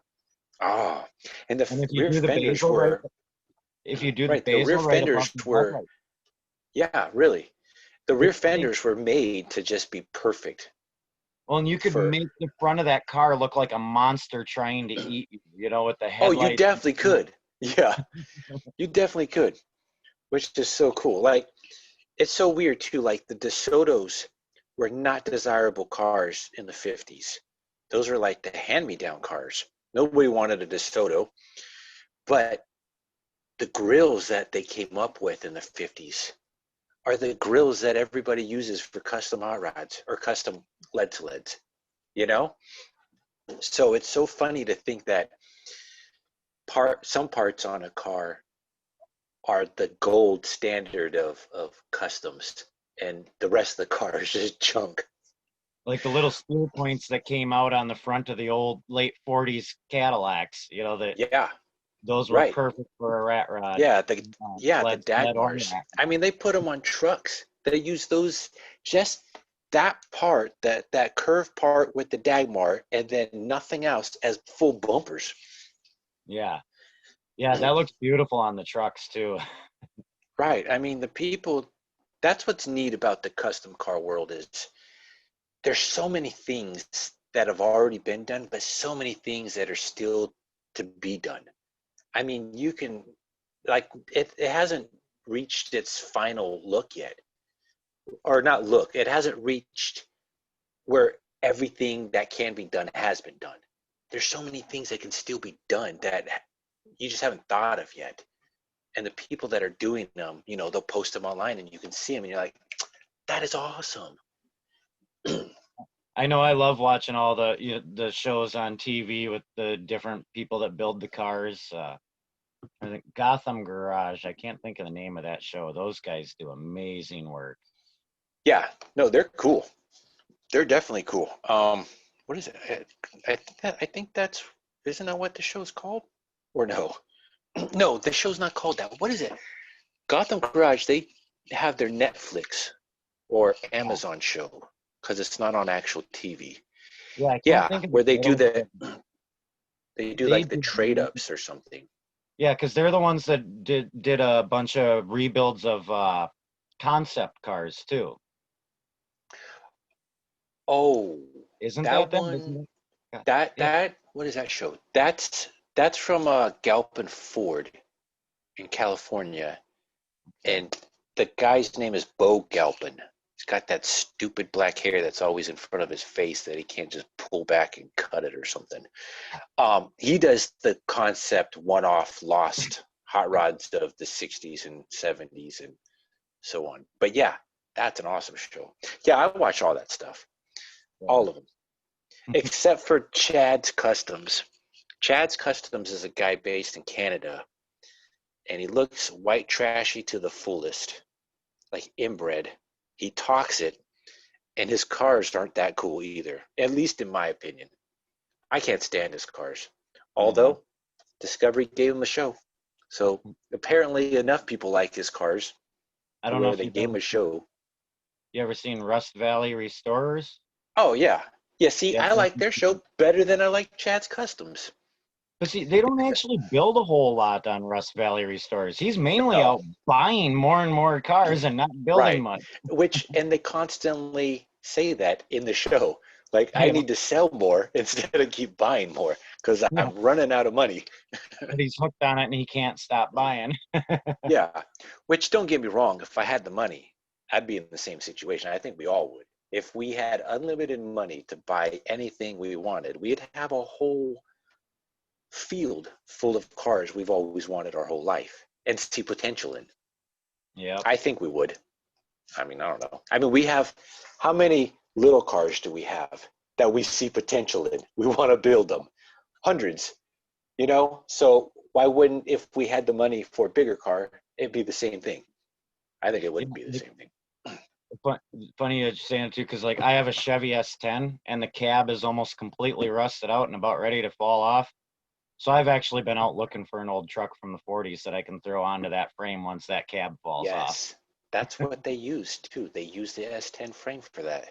Yep, because the S10 can hold a big block motor. You can put any Right. axles underneath it. You And can I mount think them. it's without modifying the frame at all. I think it's the perfect wheel proportion for old 40s pickups, like Yeah, Ford and Chevy, I think. and they actually even use those S10s for a lot of old cars too, like from the 30s and 40s. They'll throw them right on an S10 frame. Then you might have Yeah, to do length and stuff, but yeah, right. they use those S10s for a lot of builds. It's funny when you think of like the custom car hot rod world that you always hear the Chevy front end and the Ford 9-inch rear end and a Chevy small block and a Ford or Mopar or whatever. And the car is just a Frankenstein of every car manufacturer out there to make one sweet looking car. Yep. But that's kind of what, what we do with our little cars. Nothing stays everything from Ford. You're going to have something from something else on your car or something from somewhere else and make it look better. I took one of my first customs. I took a 55 Cadillac from Allied Form, the alloyed car, 55 Cadillac four-door, and I cut the whole front grille off except for the Dagmars, and I put the Buick front end on it. I ended up giving that car away, but that was one of my first cars. And I chopped the top, painted it flat black with purple flames on it, and put the Buick front bumper on it. Simple, Yeah. simple little custom. But yeah, I'm remembering back to another build I did. I know Russ sold that one. He didn't keep it for himself, but he had sent me the 56 Ford car and truck, and oh I had built the car. I don't know if you remember seeing that. I built the car and I painted it baby blue and white. And yeah, I then remember that. I had a car hauler I had made out of the truck, but Hmm. it was just a light blue. And I set that car on that truck and I said, that just ain't right. I went and built another car hauler to make it match that car. So they were both baby blue and white, both 56 Fords. Yeah, I do remember that. I remember it vaguely. I remember the colors more than I remember exactly how it looked. I know Because Russ told it's, me he got more money for that than any other model I ever built. He said that was oh the one they wow, got the most money that's for. cool. I mean, because it's such a unique color combo, and then on a model for this scale, you don't see it. Not even the manufacturers that build this scale, actual toy cars, build it in that color combo. So I remember that color combo a lot more than Yeah. I remember the way the cars looked. Yeah, it looked beautiful on both vehicles, and the fact they were both a '56 Ford car and truck, I just Yeah, couldn't resist. Had to make the set. right. I wish, and I said it before, and like the beginning podcasts I've done, I wish I knew how to make decals, and not just decals, but decals that have I think they call it the white backing, to where it can go over any color. So it doesn't have to be like just the decal design, not the full decal. So it can go over any paint color and still resemble the same color as the actual decal you're doing. So like you could put flames on any color car you want instead of having just to keep light colors for the clear decals. I wish that I had the skill to make decals like that, but have all different moldings for the side of the cars to pick and choose from.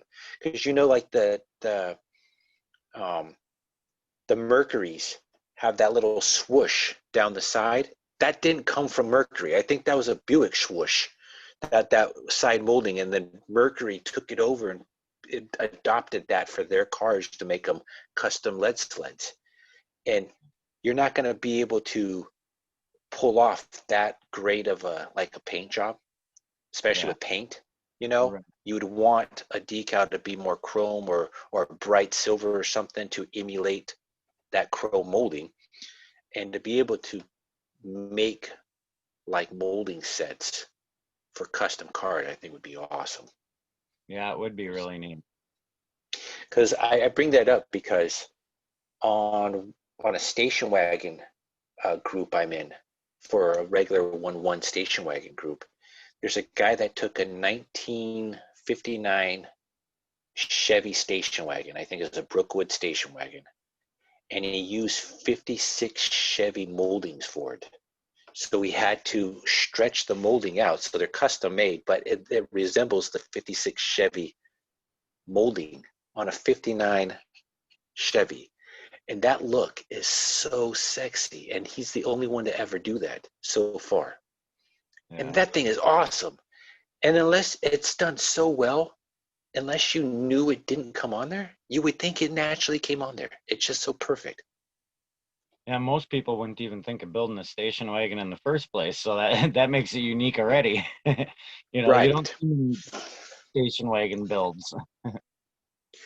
Well, I've been on a 1/25th scale kick. Like I said, I just built this 58 3 weeks ago, maybe a month ago. I think it was 3 weeks ago. And I've built, I think, 5 cars within 2 months. 5 1/25th scale cars, maybe a month and a half, from start to finish, all within the same details as this 58. I haven't built a 187 scale car in about that month and a half that I've been into this. And for some stupid reason, I've been focused on the station wagons. I've been spending so much money on hard to find station wagons that I could be spending on these little cars, getting like 5 little cars for the amount of money I'm spending for one resin station wagon that I'm chopping up and customizing anyways. I know when I do the 1/25th scale, I usually go to Michael's or Hobby Lobby and get their 40% off. It's the only way to Right. go on these things. Oh, with models being the way they are today, like $20 to $30 a model, it's ridiculous. I'm going to show you another one I just finished a week ago. Can I get it out this way? No. Hold up.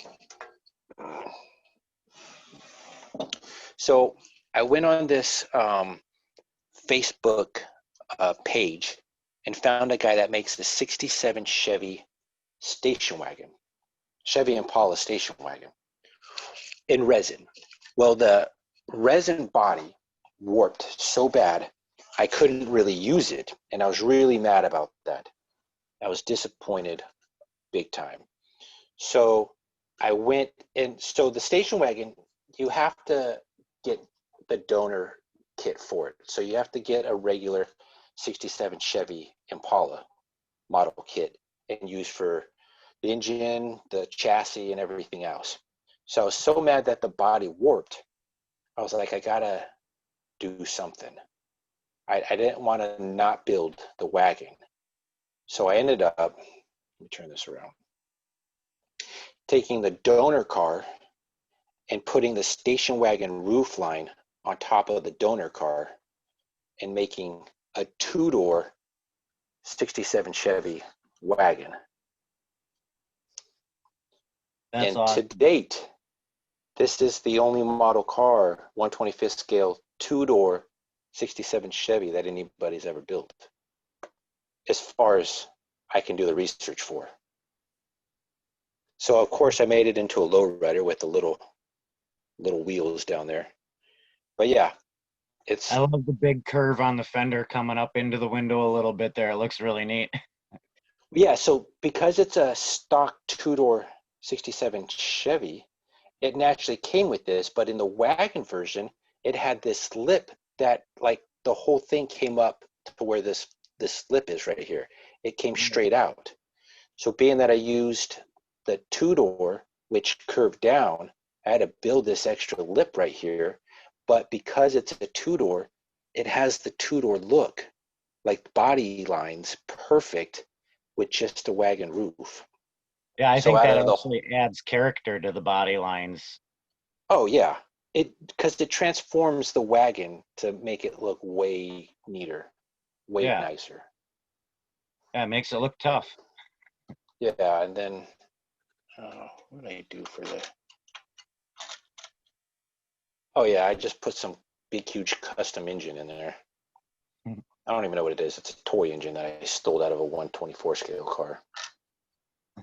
But yeah, I mean, I've been on this kick lately that I've just been building 125th scale cars because I was building a custom garage, my Halfass Customs custom garage, and I came up with a snag that I didn't have the time to fix right away. So I put that on the side and I said, well, I'm stuck here at the house. I'm working, but I have a lot of downtime while I'm working, but I just can't leave my computer. So I thought, let me build something in front of my computer in my downtime. And so I grabbed a 125th scale car, built it within a few days, and then I just couldn't stop. Now I'm kind of stuck into this wormhole that I can't get out of just building and building and building in this scale instead of the small scale. But I mean, I'll stop once I'm done. Yeah, I go back and forth a lot. Like I remember I had been building the 187 scale models a lot, and then I was uh I was working out of town for a week. I was in Champaign, Illinois, and staying in a hotel while I'm working, and I was bored and thought, well, I'm gonna go find a hobby shop and see if I can find something to build. Go into this hobby shop, and here they got bags full of Revel model car kits. You get 5 in a bag for $20. Oh, nice. And I asked the guy at the store, I said, how do you get these so cheap? He says, well, Revel's right across the street. The factory is right No. across the street. Oh, He says he gets them that way from them, and they just throw them in bags. They don't even bother putting it in a box or nothing. No instructions, nothing. I It's need to just move. I need to move. I yeah. need to move right next door to that hobby shop. I know that's a long ways away from me, so I've never had an excuse to go back down there for anything else, but I've always wanted to. Yeah, man. Whew. Move there during the summer and come back here in the winter. I don't want to live in Illinois in the winter. But yeah, because of that stop, I ended up spending almost the whole summer building 125th scale because they I were mean, cheap. makes sense. Yeah, that totally Yeah. makes sense. Jeez, that's awesome. Yeah, and yeah, because they were so cheap, I even took a 63 Corvette and a 63 Corvette convertible. They were both in the same bag, and I cut the back end off of the convertible and Did turned you? it into a trailer for the car. Oh, nice. Well, that's so funny because I have a 1960 Chevy station wagon that I just finished, and I bought one off of a guy on Facebook because I couldn't find a '60s Chevy station wagon. This guy had one, and I bought it for him for way too much money, but I couldn't find one. So I was like, I have to get it. The very next day, that morning, I find that this guy named Jimmy Flintstone, who makes custom car bodies for models, sells that same damn body I just bought for way too much money for $14. I was so mad, so mad. But I thought, how can I turn this around and get my money back? And I thought, why don't I build a station wagon and then cut the back half of that other station wagon body off and make a trailer out of it, make just two station wagons, one pulling another one, and as the other one as a trailer. I thought that would be kind of cool. I haven't done it. I built the station wagon. I just haven't built the trailer yet. I don't know if I truly want to Yeah, chop that body up, but I might. I'll have to find the pictures of it, what I did with that one, because I said I made the trailer out of the one, but then the front end that I cut off of that other one, Yeah. I wasn't quite sure what to do with that. Well, I used sheet styrene and I built a nice wide fender back end on it and made it look like a rally car. Oh, wow. That's So the pretty whole cool. back end was custom built. It was kind of like a hatchback, almost like a hatchback with a Corvette. Yeah. That's, hey, at least you had the idea to do that, because most people would just say, I don't know what to do with this half a car. I, What can I do I with try, this? I try to use all the pieces. Well, Use them on here's an something. idea. If you think about like back ends, if you have like a spare back end of a car, even in our 187 scale car, um, and you don't have like the rest of the body, or you did something else with the body, if you take the seats of the interior, whether they be the back seats or the front seats, and then you chop the trunk off or chop the trunk halfway off and then set the seats there, that's the latest trend in the 1-1 car scale world, is making couches with the rear ends of cars Hmm. all lit up and whatnot. And I I guess did, I have seen some of that. yeah, so that's another idea. And then if you have I'll just, I didn't really show very many people this, I don't know why, but I took the front end of 4 cars, the fenders and hood and stuff, and I made, hell, this might be too dark. I made computer desks out of them. So I put little Oh, computer monitors on them, and then there's keyboards on top, and there's plexiglass.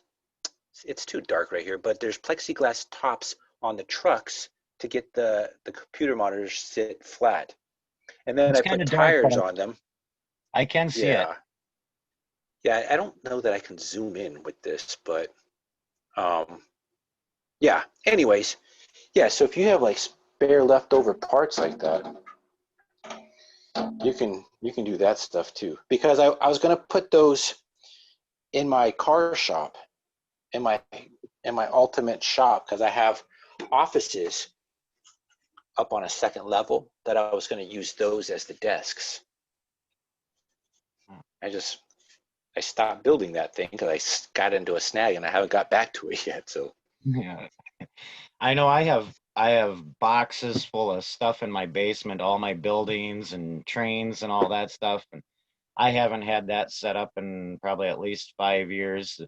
I bought this house 3 years ago. Doesn't have an extra room. I don't even have a work area in this house. So if I want to work on my models, I'm sitting at the dining room table. I won't lie, I do have this room, which if you see, like, this is where, nope, let me turn this around. This is where me and my wife work from home, is on this little fold out table. Behind is a bed with a bunch of junk on it.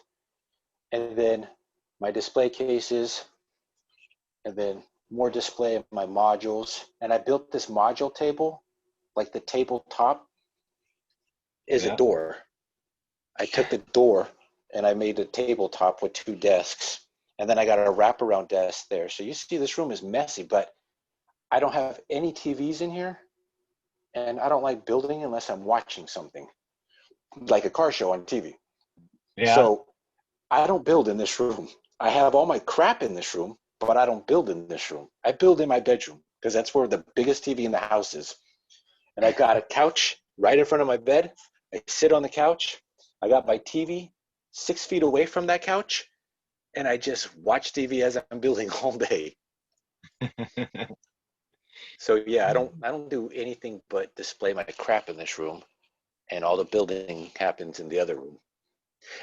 As of late, because I have built these 125th scale cars right in front of my computer monitors as I'm working. Yeah. So I guess I do build in this room. I just never did before. See, back when Russ was sending me all them cars to build, I was living in a very big house at that time, and I had a huge attic, and I had a layout set up in the attic, but then there was my it was like two bedrooms together, like old houses. You know how you have to walk Yeah, through one yeah, bedroom yeah. to get to Right. another? So my fiance and I had the big bedroom and then the small bedroom. She says, "What are we gonna do with that room?" I said, "That's my hobby room." So, and she has hobbies too, so we each took Ding, half ding. of that room. You know, it was a 10 by 10 room, Oh, so we each took nice. half of it. And that's where Oh, I that's had cool. where I put that sheet of drywall down Yeah, with the car dealership on top of it. And it wasn't a big that's area, but cool. that's where I did all my building. And Hey, at least you had somewhere. also in that room, I heard you talking to somebody else, one of the interviews you did about, you were talking to Lou about when it gets too cold, you can't paint and stuff like that. Now, I was Right. painting middle of the winter in that room because I used uh, the the foam house or foam board that you put around, you know, like to insulate a house. Oh, I yeah, used yeah. I used some of that and I built a box around my window and put a fan in the window, and you could set your model car right inside that box and spray it, and all the overspray would go right out the window. Of course, my fan turned whatever color I was That's painting, awesome. but yeah, it sucked everything right out Who and cares? kept it nice and warm. That's cool. I mean, unless I'm using nail polish, I'll run out to my garage, which is where I have all my spray paint. I probably have like 40 cans of spray paint of all different colors, maybe more out there. Um, and like this whole, like the 58 is all spray paint. I don't use any airbrush for nothing. Um, and then that station wagon's all spray paint. So I'll spray it and then I'll run back in the house before it decides to fog up on me because of how cold it is or whatever. I don't care about the smell because I can get rid of the smell, but I can't paint in the house because of that overspray and everything. So I'll just spray it super quick in the winter and then I'll run right back in the house. It'll be like 17 degrees out here. I don't care. Yeah, we hit 40 below here often in the The winter. only the Oh geez. Yeah, no. I'm Yeah, not I'm in moving there again. Wisconsin. It's cold here. Although we hit 100 Oh every yeah, that's summer right. You're up too. at the top. Here's what's funny. Last week, Colorado, Colorado, I think. Colorado was at like 90 to 100 degrees. And the very next day, snowing and 30. The very next day. It was some kind of weird weather apocalypse going on out there. I don't want to live in Colorado neither, though. It went like that here too, but it wasn't quite that extreme. We were 90 degrees the one day, and then the next day I think the high was 56. So that's quite a difference. That's still pretty drastic, though, Yeah, yeah. yeah, like Usually 40 degrees. temperatures anywhere you live are only about 30-degree difference Yeah, from night to hottest time of the day. But yeah, wow, yeah. that's pretty extreme Sunday night, even still. Sunday night here, it went from summer to fall. Leaves are all falling off the trees now and everything. It's cold so fast. Wow. Yeah, you're at the top of the country pretty much. I've never been to Wisconsin. I don't know that I'd ever want to go, but I mean, maybe just to say I've been there, that'd be kind of cool, yes. I don't There's know. some beautiful places, but I don't know. My favorite state that I've ever been to is Kentucky. When it comes to the scenery, I love the mountains in Kentucky. It's so crazy. I'm not that far away from Kentucky, but I've never been to Kentucky. Really? No, wait, have I? No, I think I might lie. I think I have to go through Kentucky to get to St. Louis. You I don't might. know.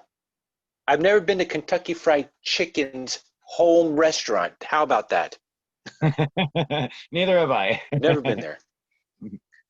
But I just know that out of all the states I've It's been funny to, because, yeah, it's beautiful because the mountains there are green. Like you go out west and by Wyoming and Colorado, oh, they're brown. they're just big rocks. When you go to Yeah, Kentucky, it's nowhere near as right. big, but they're green and alive. It looks neat. Oh, yeah. Well, so I think Kentucky is part of the Smoky mountain range. And I live in North Carolina, and I'm sort of central North Carolina, I guess. Um, and the Smoky Mountains is west of us, about 3, 4 hours. And yeah, same thing. Like our whole state until right there is all flat. We got big trees. We can't see through the trees because it's so full, but there's nowhere to look for scenery because it's all tree and flatness. So until you get towards that area, that's when you can see like the mountains, and there's something to see because you see mountains. I think that's all the same mountain range, like all through Tennessee, like the eastern part of Tennessee and through Kentucky is I think it's part of that mountain range. Yeah, I I think don't know. so. 'Cause I know the western part of Kentucky's flat or flatter. Yeah. Um, so yeah, but it's all green here too. I mean, considering we're part of that same, I think, air brush area of trees and mountain-esque, we're pretty green here too. Yeah. I know I was Yeah. born in California. There's only two colors out there. There's dead or alive, and there's only alive right after it rains. The whole rest of the year is dead. So it's brown or green, and green for maybe 10% of the year and brown the rest of the year. Yeah, I know a lot of Wisconsin is flat and boring and just fields. Now, right where I live actually almost exactly in the center of the state. And the city I live in here, Neillsville, is right on the moraine where the glaciers ended. Oh, So on the geez. edge of town, you can see probably 50 miles to the south. Oh, But to the north, wow. you can't see far at all because it's all rolling hills and mounds and Yeah. stuff. But to the south, it's all flat. Oh, and you can see 50 miles out, maybe? That's pretty neat. I know when there's a part of Missouri that's pretty flat as you're coming out of St. Louis or right before you get into St. Louis, which is a bunch of fields with not a whole heck of a lot of trees. So there's parts of Missouri, the west part, that you can see like 50 miles out. And it's just beautiful because it's just so flat and there's not a lot of trees, so it doesn't get in your way. But yeah, I remember, here, I there's just remember too many trees.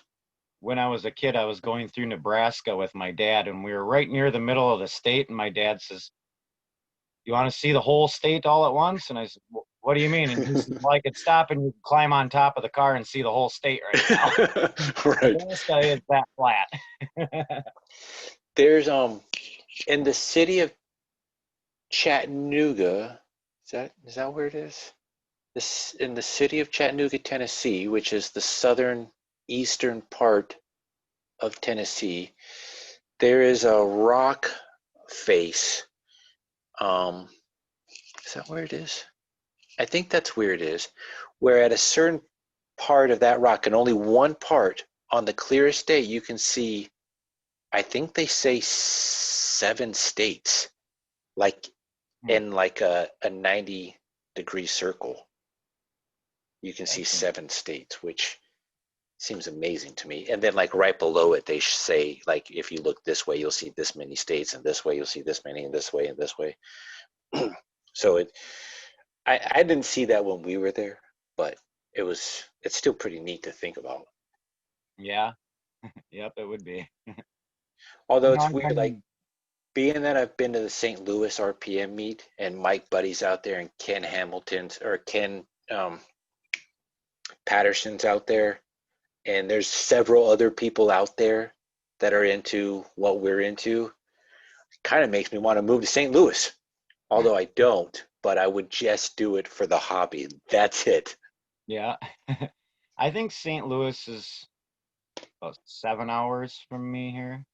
That's not bad. You should No, go there and meet. It's 14 for me. yeah, it's really not that far from here. I've never been there in my life, but I know it's not that far. It's a neat place. I didn't know when we first went out there, I didn't realize, being out of high school for so long or just school in general, you forget where a lot of landmarks are. If you never think you're going to go there, you should actually forget where they're at altogether. I forgot that the Archway was in St. Louis. Yeah. And then we drove over there. I'm like, holy crap, look at that big old half moon. And I was like, oh, this is where that is. Okay, cool. Yep. But yeah, you should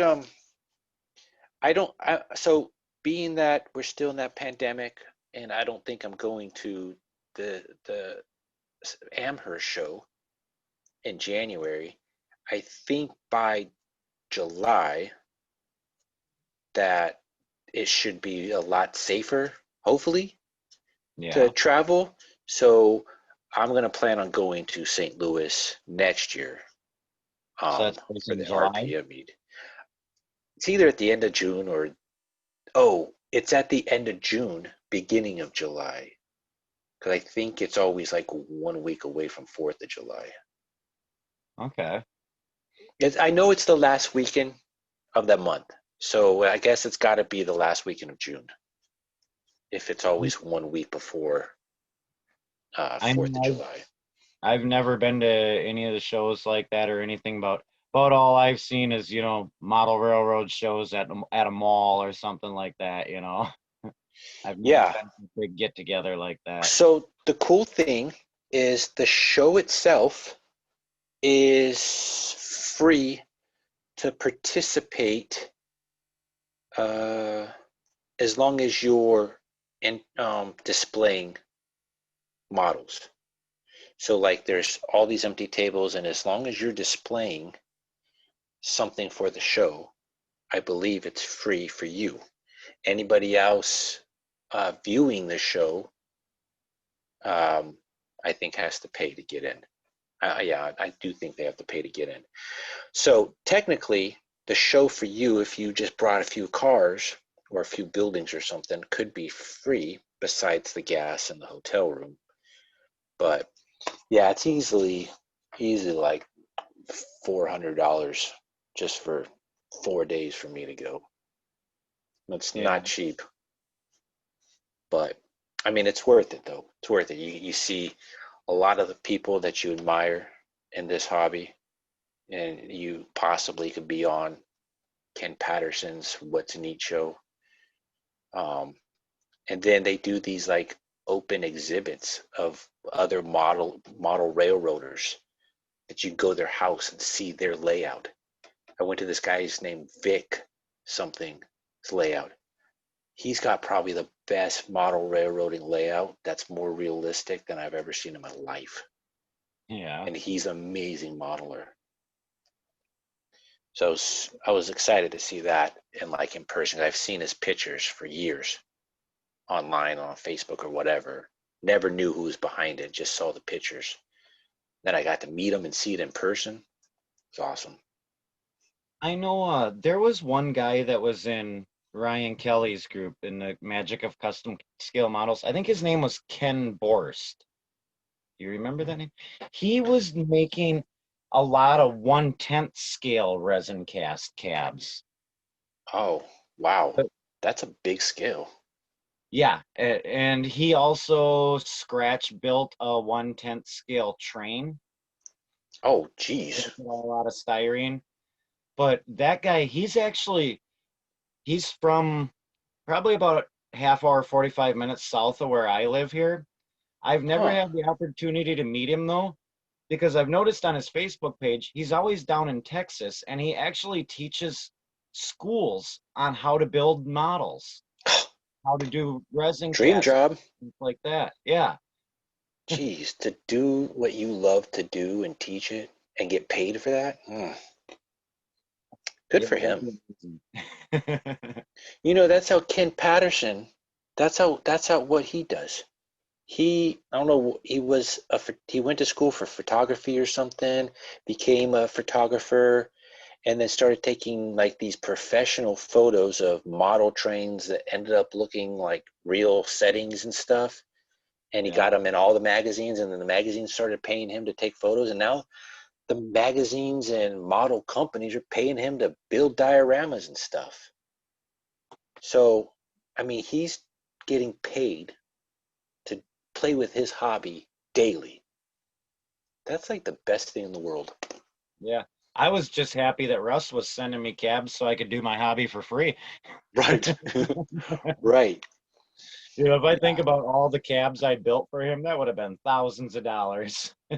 Well, it's so funny. So that's how I started off doing the RPS trucks, customizing them. I said, all I want in payment is a second truck so I can build my own. I could put so much money in yours, but as long as I have another one to build for myself, that's the only payment that I want. So I built like 4 people custom RPS trucks over the years, and all I got in payment was another truck so I could build my own version of it for myself. And that's Yeah. all I needed. I didn't need to make like $50 on it or whatever. I just needed one for me. Yeah. Yeah. Russ, just basically figured whichever ones I decided to mess around with and do custom builds were the ones I got to keep. Unless he really loved it, then he'd beg me to send it to him. Yeah, I got this one SAE customer. It's been a fairly good customer to me. John Taylor, John Taylor, Tyler, something like that. I built probably 20 or maybe 15, 20 cars for him, and he pays me a pretty good, um, price for each one. Mhm. Um, I think they could be undersold for all I know, but at the same time, they could be oversold. I don't really know how to judge. I mean, I know how much I could ask per hour, but I Right. never really build things per hour. I mean, I look at it as I spent a whole day building this, like one full from when I woke up to when it got dark and I couldn't see anything, you know? Yeah. Um, and that's how I judge it. So, however, they want to look at it for price. I mean, I'm happy with what we end up at. I ask for, and he gives it to me. So, yeah, I have one good customer that constantly wants stuff from me, which I'm happy for. And then whenever I get done building a Ghostbusters car and then I post it, then I get a ton of other people that want it, and then I have to build more. And then another 6 months to 7 months later, then I post those. Then I get another flood of people coming in and asking. So that's the constant, I guess, customer base I have is those Ghostbusters cars, and then uh, John Taylor, I think. I don't. I'm horrible with names. It took me 4 minutes to forget your last name. So Well, yeah, you're reading it on Facebook all the time. You don't pay that much attention to it. You never hear the person say it, so you never know how it's pronounced. well, so here's what's funny. If I can't figure out the right pronunciation of somebody's last name, I just won't even look at your last name ever again. I'll just look at your first name and call you Time to by be that. smart. Yeah, because I didn't know how to pronounce your last name ever. And so I never knew what it was. And I don't consider you by your last name. I just consider you by your first name. Yeah, basically you pronounce it the way it's spelled, except you change the Z into an H. Yeah, well, that's great. Now, how long have I seen your post and known of you? Yeah. It's all good. It doesn't really matter. I mean, in the video, I'll put a link in the description to your Facebook page, and that way, if anybody wants to see what we've been talking about other than what you've shown, if you have it in your photo gallery or whatever, at least they'll be able to see your photo gallery or whatever, get to. Yep. I don't know if you have anything in there. Some people Um, do, some people I know. don't. Well, I on my page, which is Kurash Custom Scale Models, I got a lot of stuff in there. Most of it's older, and a lot of my stuff is actually on a page me and Russ had made, that Resin Cast Junkies page, Oh, which yeah, I Lou is used to be now part of running. that. Yeah, I gave that page Cast to Lou. junkies. Yeah, well, Huh. there's a group and a page. Okay. I'll tell you Lou is what. running the page now. He's Got you. ever since Russ passed away, I gave Lou Yeah. control of, because I thought, Russ would have wanted his stuff. He would have wanted that page to keep on going. He always liked Right. Lou, and Yeah. and he had me as an administrator on it. So I asked Lou. I said, "How would you like to run Russ's page? I know he'd love to have it keep going." Right. So he did it right I away. maybe I'll just have a link to that um page or your Yeah, because personal page. the Send that. Resin Cast Send. Junkies one has tons of mine and Lou's and Russ's stuff on there. Well, maybe you can send that page to me, Okay. and then I'll just link that in the description to see your work and their work, Yeah. and maybe some of my work, because it'll probably be the same stuff that you've already built too. So it'll look like Russ your might have stuff posted anyways. Russ might have posted pictures of the ones you built of what he sold you in there. I can't remember if he did or not, but I know he was always I mean, posting them. like if you built 53 Chevy, so did I. So our builds are gonna be similar one way or Yeah. another. But yeah, It is actually amazing how different we can build them though too. oh no, definitely. I mean, think about like the Jordan kits, the Jordan 32 hot rod. Think about how many people built that kit, and each one looks different because nobody's built the same look, the Right. same exact way. I mean, so yeah, you're exactly right. I mean, like uh, that flamed car. I didn't build that car yet. In fact, I don't even think I had that casting, but I wouldn't have put the flames on it, but I would have built it differently for sure. And it's the same car, you know? Yeah. So to think that there's the possibilities are endless. You can give 100 people the same car, and 90% of the time they're going to look different. There could be two that look similar, Yeah. but the rest of them are going to look different in one way or another.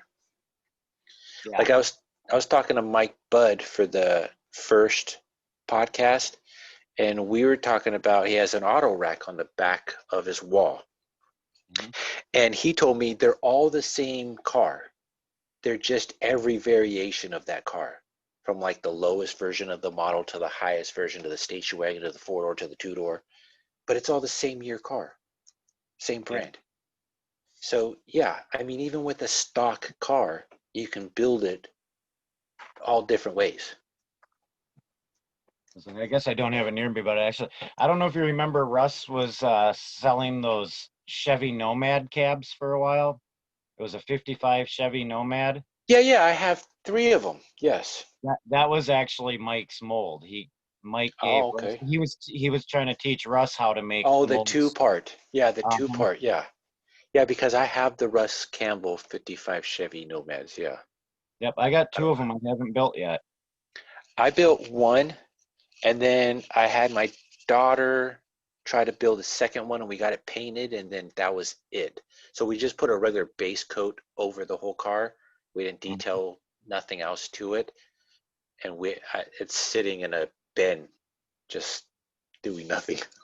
Yeah, I remember when Russ first started casting those. He did a build off for them, and Hmm. I bought two of them from him. And I was gonna get in the build off, and I threw one coat of paint on the one cab and then never touched it again. Yeah, mine's sitting back there in the display case somewhere. I don't know. It's in there. Yeah, I'll get it Cause built one of these days. I built my first one into a lowrider. I put some lowrider decals on it and put the little spoked rims on it, and that was about it. I had plans to build it. Actually, I wanted to just cut the roof off of one and put it on a Cadillac.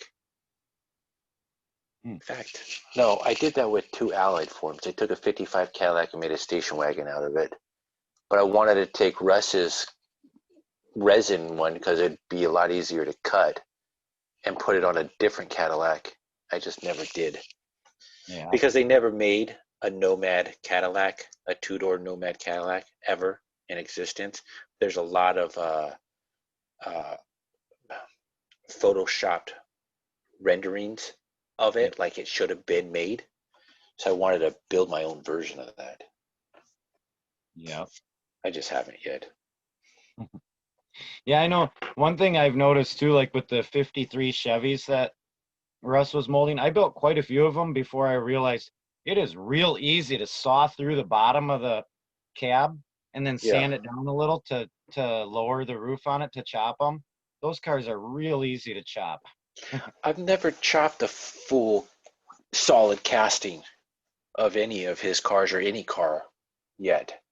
I'll customize the paint and then, put different wheels and lower them, but I've never actually modified one of his bodies. Well, the one on the right, this one's obviously not painted, but I'm sure you can probably see this one's chopped and this one's not. Lift Oh, it up. There you go. Yeah, we can see that the white over. one's chopped. Yep. Once I get it painted, you'll really see it. But yeah, that's the one I started working on today. And that was another one that had a flawed grill, so I don't even know what I stuck on the grill there. Some piece of plastic that looks kind of neat. Looks That's kind of cool. like teeth. I don't know if you can see that or not. Yeah, that's different. Yeah, I've had to do that with a lot of these 53 Chevys that he sent me because the mold got bad on him and he made a bunch of Right. castings and the grill didn't turn out on any of them. So Yeah, well, I mean, like we said before, if you have that know-how, you have the skills to do it. you see that one. I tried to make the front of this one look kind of like a Cadillac. But get to the side. Can you see the little spikes coming out? And then Yeah, another that's one that cool. had the bad grill on it too. This one I just did really weird, like Dracula. But just any scraps I got laying around. That beautiful blue one that I did that I think I must have sent to Russ. The grill on that one actually kind of looked like a Mercury, and all it was a busted piece of a girl's headband, them plastic Oh, headbands. wow. My Nice. daughter busted one, and I just it looked like it was braided, but it was plastic, but looked like a braid, and I just cut a See, little chunk off of it, used it as the grill.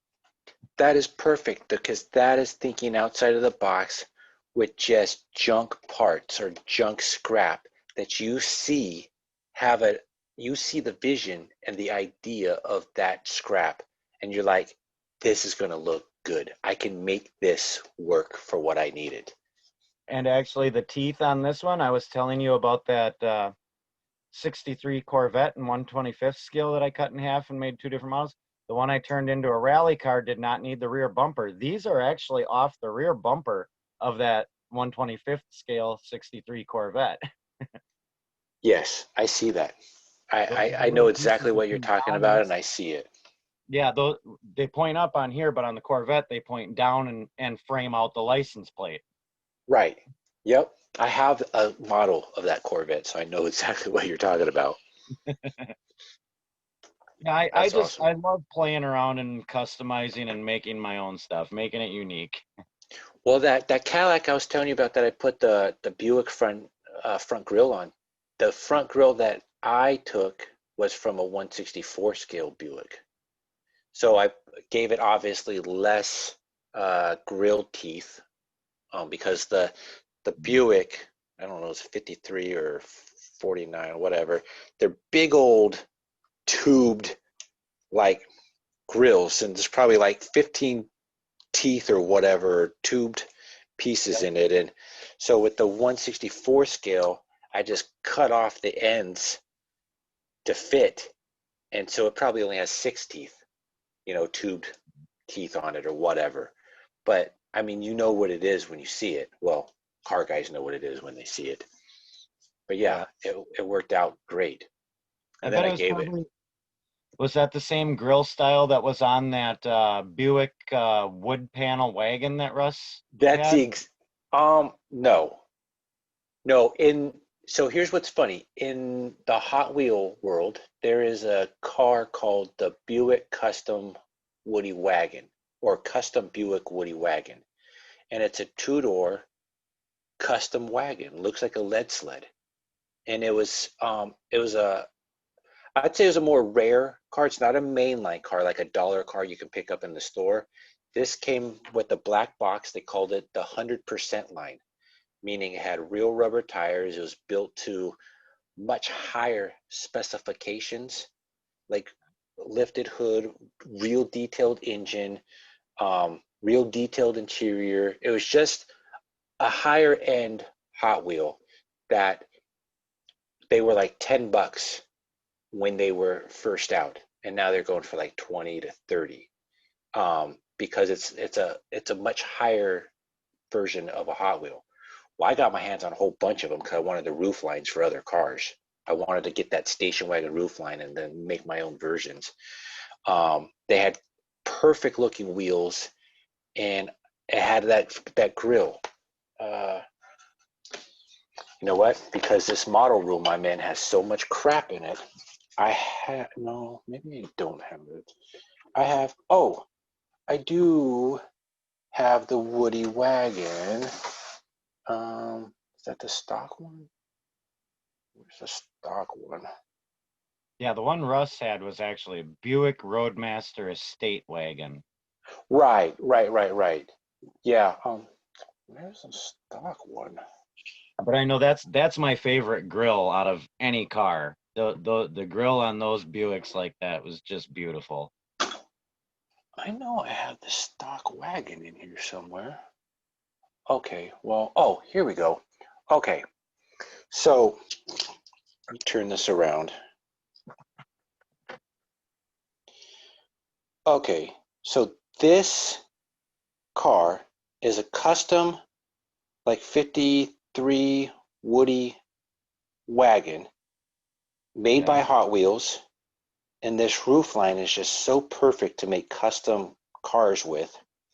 And this grill, I took the grill out of this and I cut it to fit a 187 scale car. No, the lighting's not that great, but I can see it yeah. good. Yeah. Yep. And the Well, funny I'm thing very is, familiar with those cars, that grill anyway. yeah, the funny thing is, this stupid car has the Dagmars in it too. They custom put the Dagmars in the car, in the Oh yeah. grill.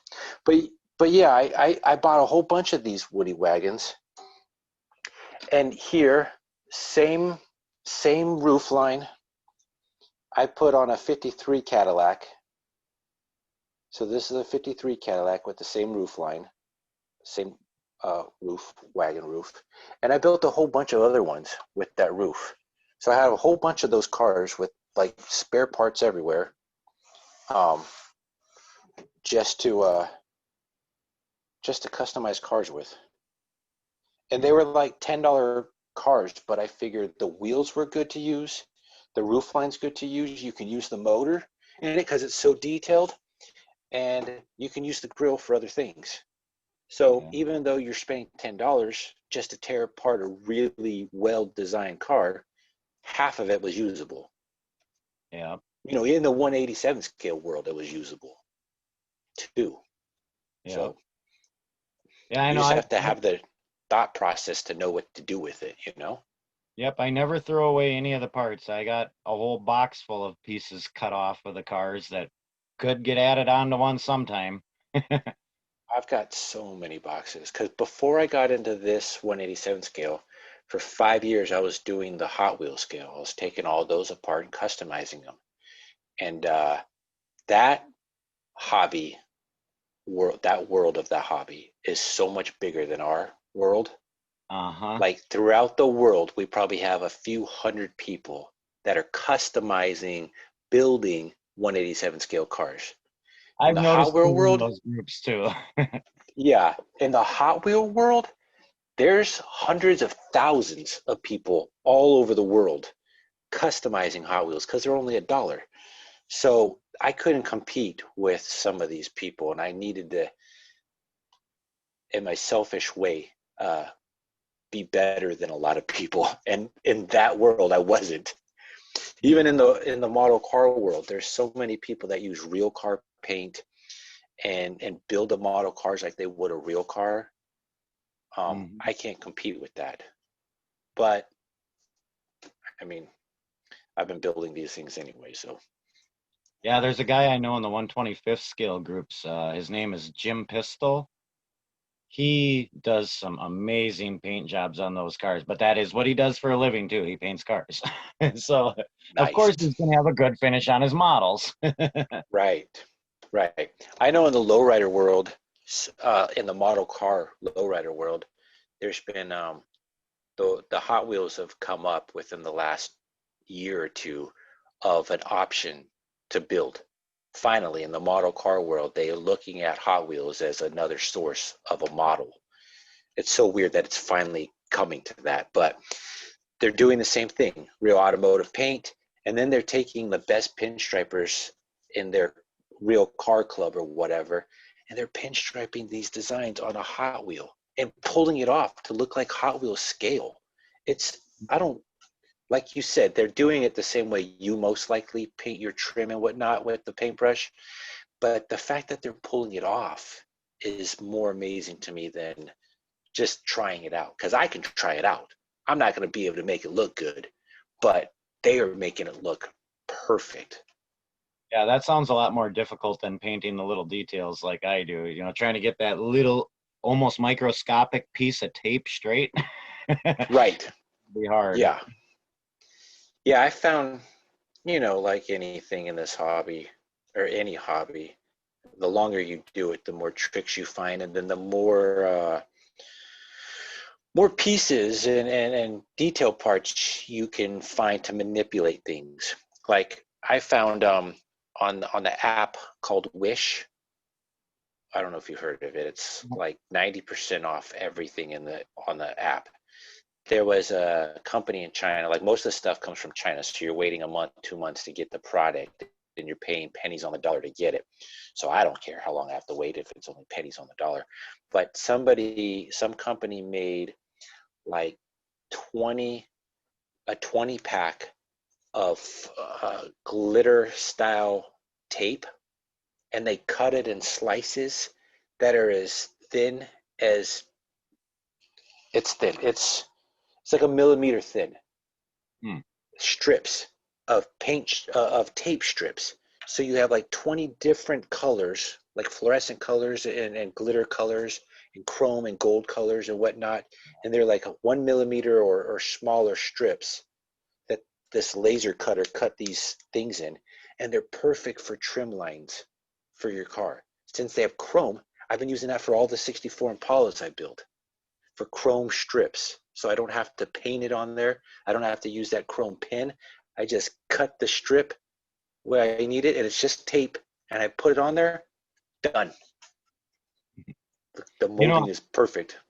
I love the way your white walls always look on your cars too, because you use that too. But to me, I love the challenge. You know, like hand painting. I don't know if I can get that close enough to see or not. The rear tire. The front ones are so much smaller though. Right. It's sometimes it takes me like 10 coats to actually get it perfect, you know, because I'll be painting it. Oops, went a little bit over. Well, now I got to wait for it to dry and paint the other color back over it. And then if I mess that up again, well, now I got to wait for it to dry and go back to the other color again. Sometimes, like I said, sometimes it's like 10 tries to get it to where I'm happy with it. I try to make my life easier, and sometimes that means I have to spend money to do it.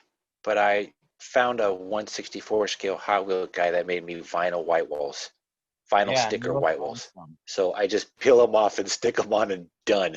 That's why they look so good, because they're fake stickers. I know. I noticed that my white walls look much better on loose tires than they did on Russ's. The tires Lou sent me have a lot more detail for the white wall, so it was a lot easier to paint. Where Yeah, well, Russ's, Lou's using the Jordan tires, I believe, or a lot okay, of and his tires are Jordan tires. With Russ's tires, I don't know what he they was were using. Magnetsons. A lot of them were the old Yeah, Magnet. which are not good tires. No, and But yeah, and Lou's is doing the Jordans, which allows you to have like the hairline lip to hold the yeah, paint in, to hold that white wall look on there. yep. I know when you were doing that rat rod build off over the winter, I was, building a few of them. I almost thought about going monster truck on one of them. This is actually an end loader tire, but I white walled it. So here's what's funny. I've been wanting to do it with 187 scale. I just don't want to spend the money to do it yet because it's not going to be cheap. But there is an illustration of Ghostbusters car, the Ecto, in that Jiggle Horse look. So you got like the Ecto and then half a Ecto hanging on top of it. And Okay. they're and it's pristine paint job. So it's like brand new out of the factory came this apocalyptic looking Jiggle Horse Ecto car, but it has perfect red and white wall tires and rims to go along with the paint scheme of the car.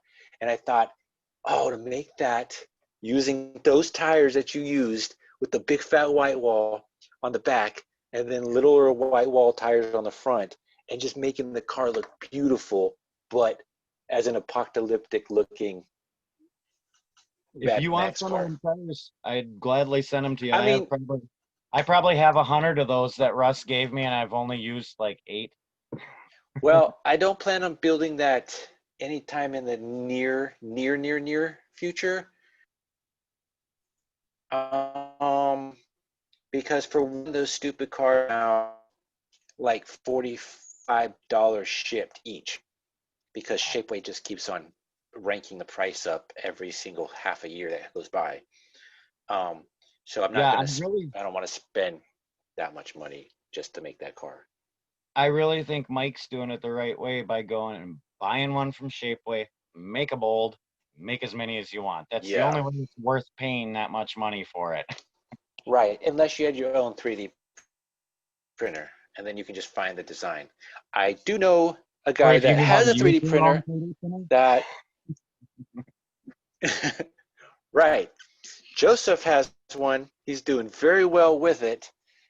And I don't want to look like I've got the old style 3D printer that has a spool on top, that spool, and it has like that stuff. This is what 3D printer I have.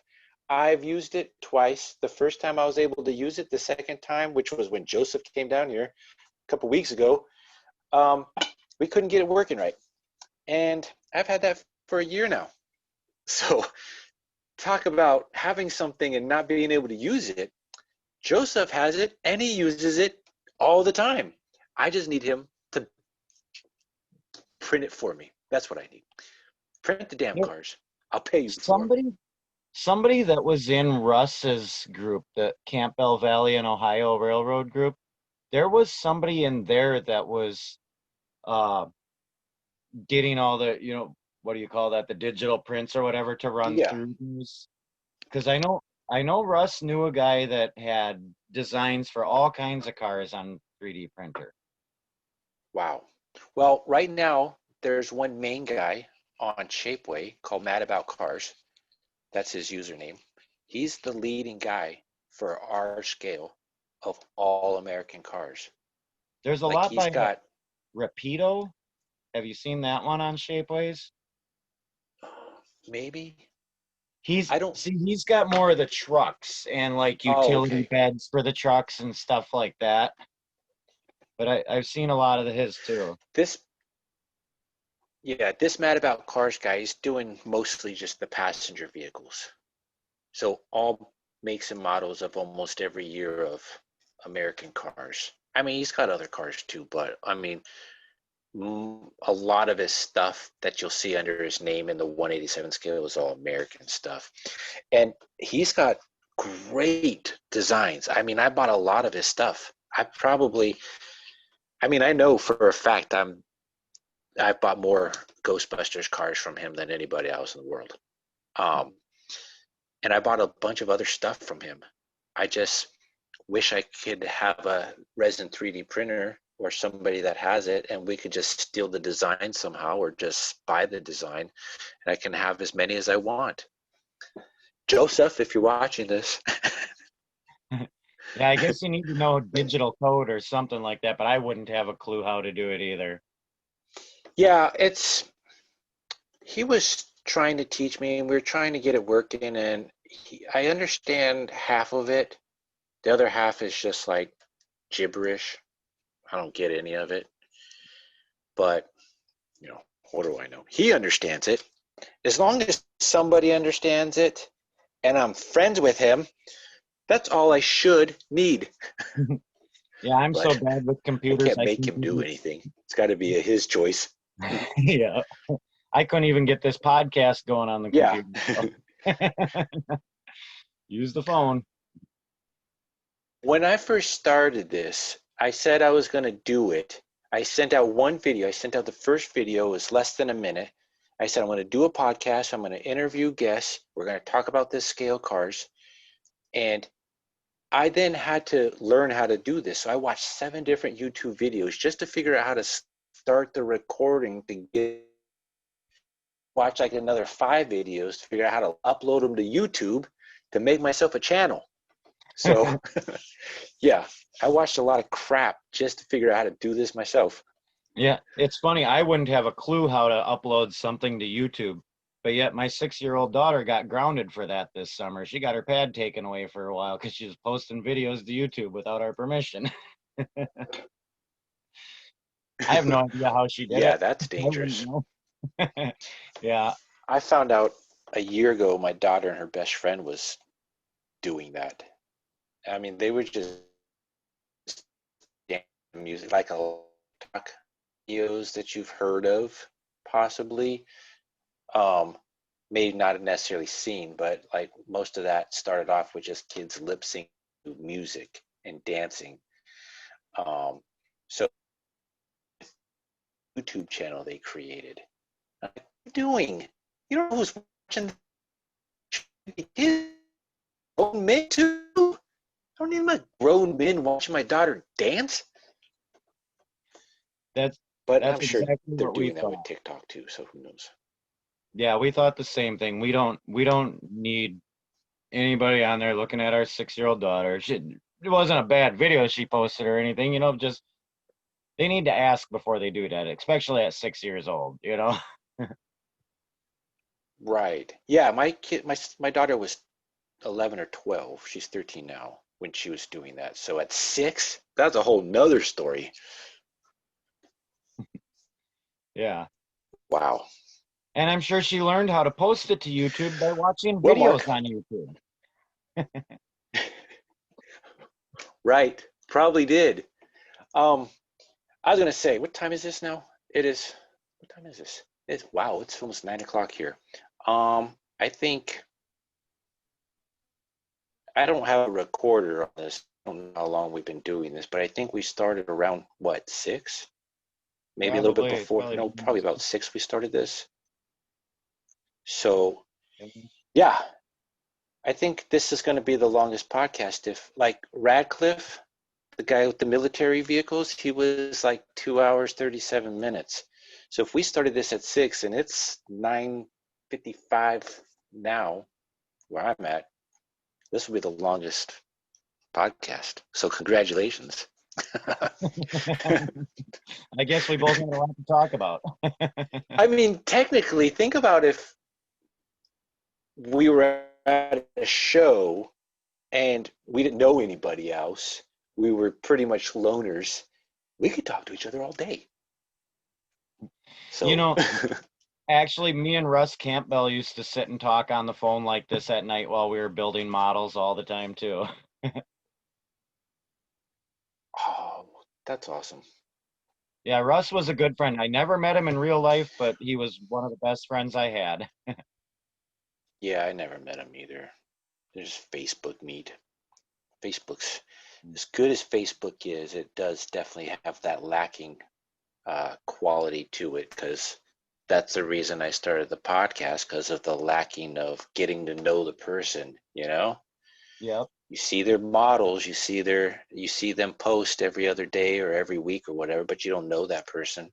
So that Yep. was the whole point of this. And like you were talking to Russ, I never talked to him. Never heard his voice, not one time. And it would have You ever probably watch been Street cool to hear Outlaws? it. You ever watch I'm Street sorry? Outlaws? You ever watch Street Oh, yeah. Outlaws?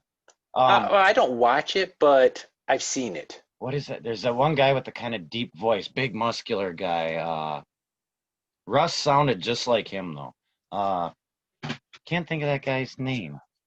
Uh, Um, is he on Street Outlaws or like a Street different Outlaws, yeah. outlaw? Or Because he's one of the ones from the other towns. Yeah, he okay, wasn't from the 405. I can't think of the guy's name, but he had kind of a deep, raspy voice. yeah, a bigger muscular guy. Mm-hmm. But Because none of them are really muscular that are on the Russ, show, that are the main yeah, cast members of the yeah, show it's now. only the one guy that's kind of muscular, and I can't think of his name, but he had Yeah, that kind of deep, I know who you're raspy talking about. voice, and Russ sounded exactly like that. Oh wow, okay. He had Well, kind of a deep, raspy voice. it has still been cool to talk to him though. I mean, Yeah, being that we like the same things, that's kind of the best conversations you can have. If you enjoy what the other person enjoys, you're gonna instantly be friends for the most part. I mean, not yep, obviously agree with everything, but you have a lot of stuff in common with a lot of models, cars, whatever. You're just gonna be friends with that person instantly. yep. Yeah, and yeah, me and Russ had exchanged phone numbers. We talked on the phone and everything, and he knew my fiance, my daughter. You know, we had all talked to each other, but just never actually met in person. Yeah. And it was Well, kind of funny. He even had the buildings on his layout. He yeah, I had remember. stores. He had stores named after me, my fiance, my daughter. I don't remember that, but yeah, I remember the buildings he had on his table. That's Yep. cool. He kept putting people's names on all the stores on his buildings from people that he met in the groups. Well, Dave, whatever his last name is, he's got a weird last name. He's famous for his Dave's Towns models. He has a whole page, I think, called Dave's Town. His whole entire modeling is based off of what he likes and named after him, like Dave's Speed Shop or Dave's this or Dave's that. And he doesn't have a layout, and all his models or dioramas are singular based. They can connect, but they don't stay connected. He boxes them up and puts them on a shelf. But if they put them all together, it would be like that Nationwide commercial with that big, huge train city layout, all Dave's Town stuff, though. Like every building and every shop and everything with the Dave on it. That's what he's famous for. If you want to talk about modelers, he's a master modeler. If you can go to his page, I think I put a link to his page, his Facebook in the description. If you look at him, oh my God, he's got some of the best models in the world for this scale, for 187 HO scale. I know because I haven't built much in the last few years. I haven't posted much in the groups and haven't really been active in the groups. So of all the people you've interviewed so far, I've only actually known who about half of them were. So a lot of them, like Right. I look at the name before I watch the video. I'll look at the name and then go to some of the groups and start Find looking them? for the posts in the group, Yeah. so I get an idea of what they build before I see the video. So, like we've talked about in the IM, half of the famous people that everybody's heard of and everybody would love to get an interview from and hear it, listen to it, and watch it. These are the people that are like anti wanting to do it. They're skeptical. That's too advanced. It's this whatever. And it's like, oh, you would be such a great interview. People would love to hear from you. Come on. Yeah. Like Claire. from Selvin Kids. God, I know how many people would love to listen to him talk and talk about his models and him growing up and what he loves about, this hobby, whatever. I know it would be a great interview. But I thought it was he's neat to see William Radcliffe.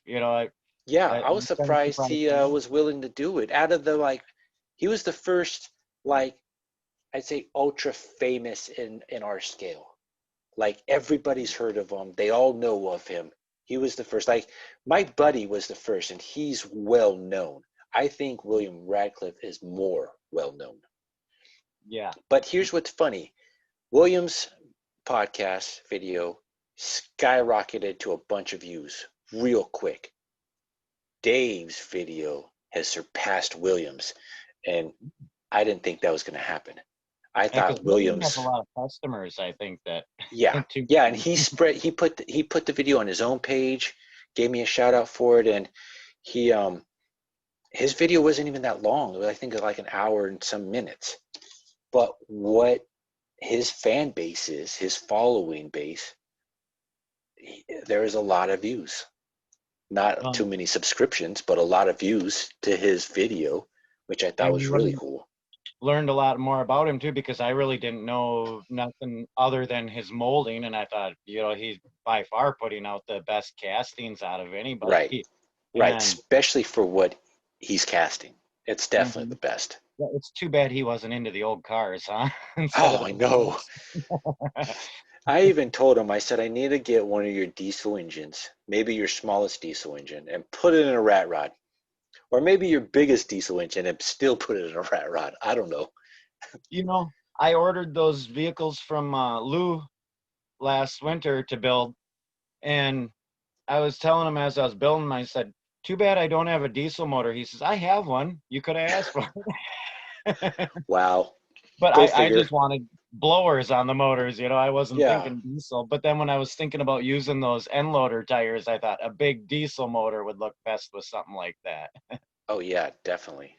Definitely, definitely. Well, I told uh,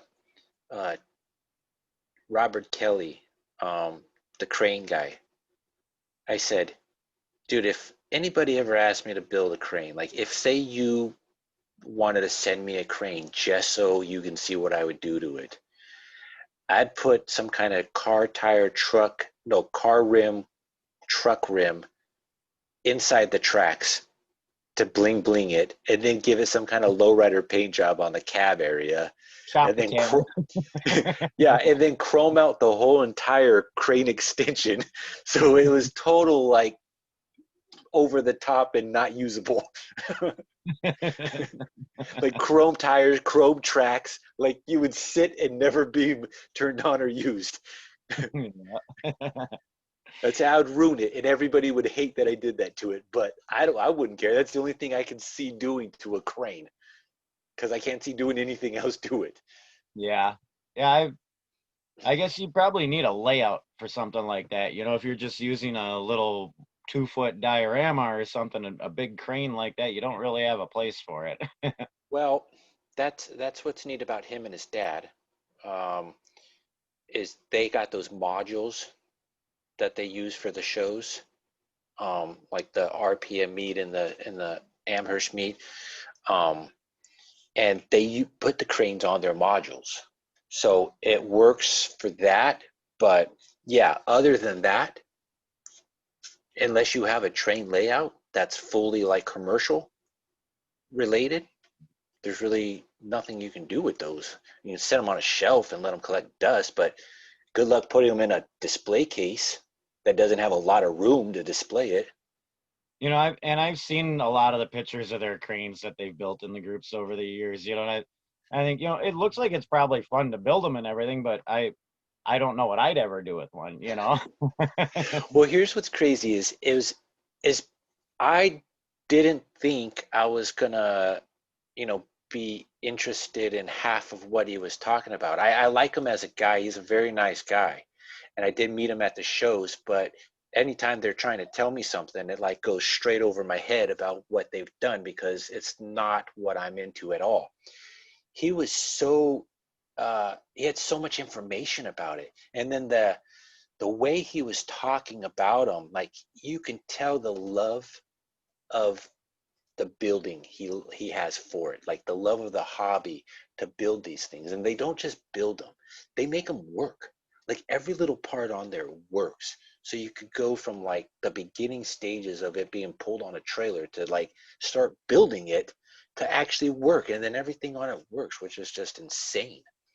Yeah. Like to put that much detail in something like that you're not actually going to use, but just the fact that it could be used if you truly wanted it to, Yeah. which was amazing. I know. So I think it's neat seeing Louis builds too, because everything is beat up and rusty that he builds. He'll yeah, dent his cabs and everything. He loves building old beaters. yeah, You know, if I which is built that great same because model, then it that wouldn't means look the casting nothing. doesn't have to be all that good. Yeah, but I think he even damages good castings to build his vehicles at times. I mean, you Yeah, might as well. he, If you're going to it cast seems your like own part, then it that seems means like you he have the loves building. opportunity to have more of them. Yep. It just seems like he loves building them that way. He keeps talking about how he wants to build the big junkyard and everything. So I suppose that's part of the reason he builds them all that way. Yeah, I gave him, I think this was 2 years ago. I sent him, I think I sent, I don't know how much I sent him. I sent him a, a chunk of money, and it took, I think, 4 months. It was in the winter, so I don't know, 4 months to send me a box back. But he sent me a box just cram packed to the top of everything and anything that he had, Yeah, and and I was like, awesome. everybody that buys from him says they got more than they ordered. He says, "Well, yeah, if I Right. got some extra parts that I think might go along with it, I'll throw them in there for you." I mean, that's got to have been 2 years.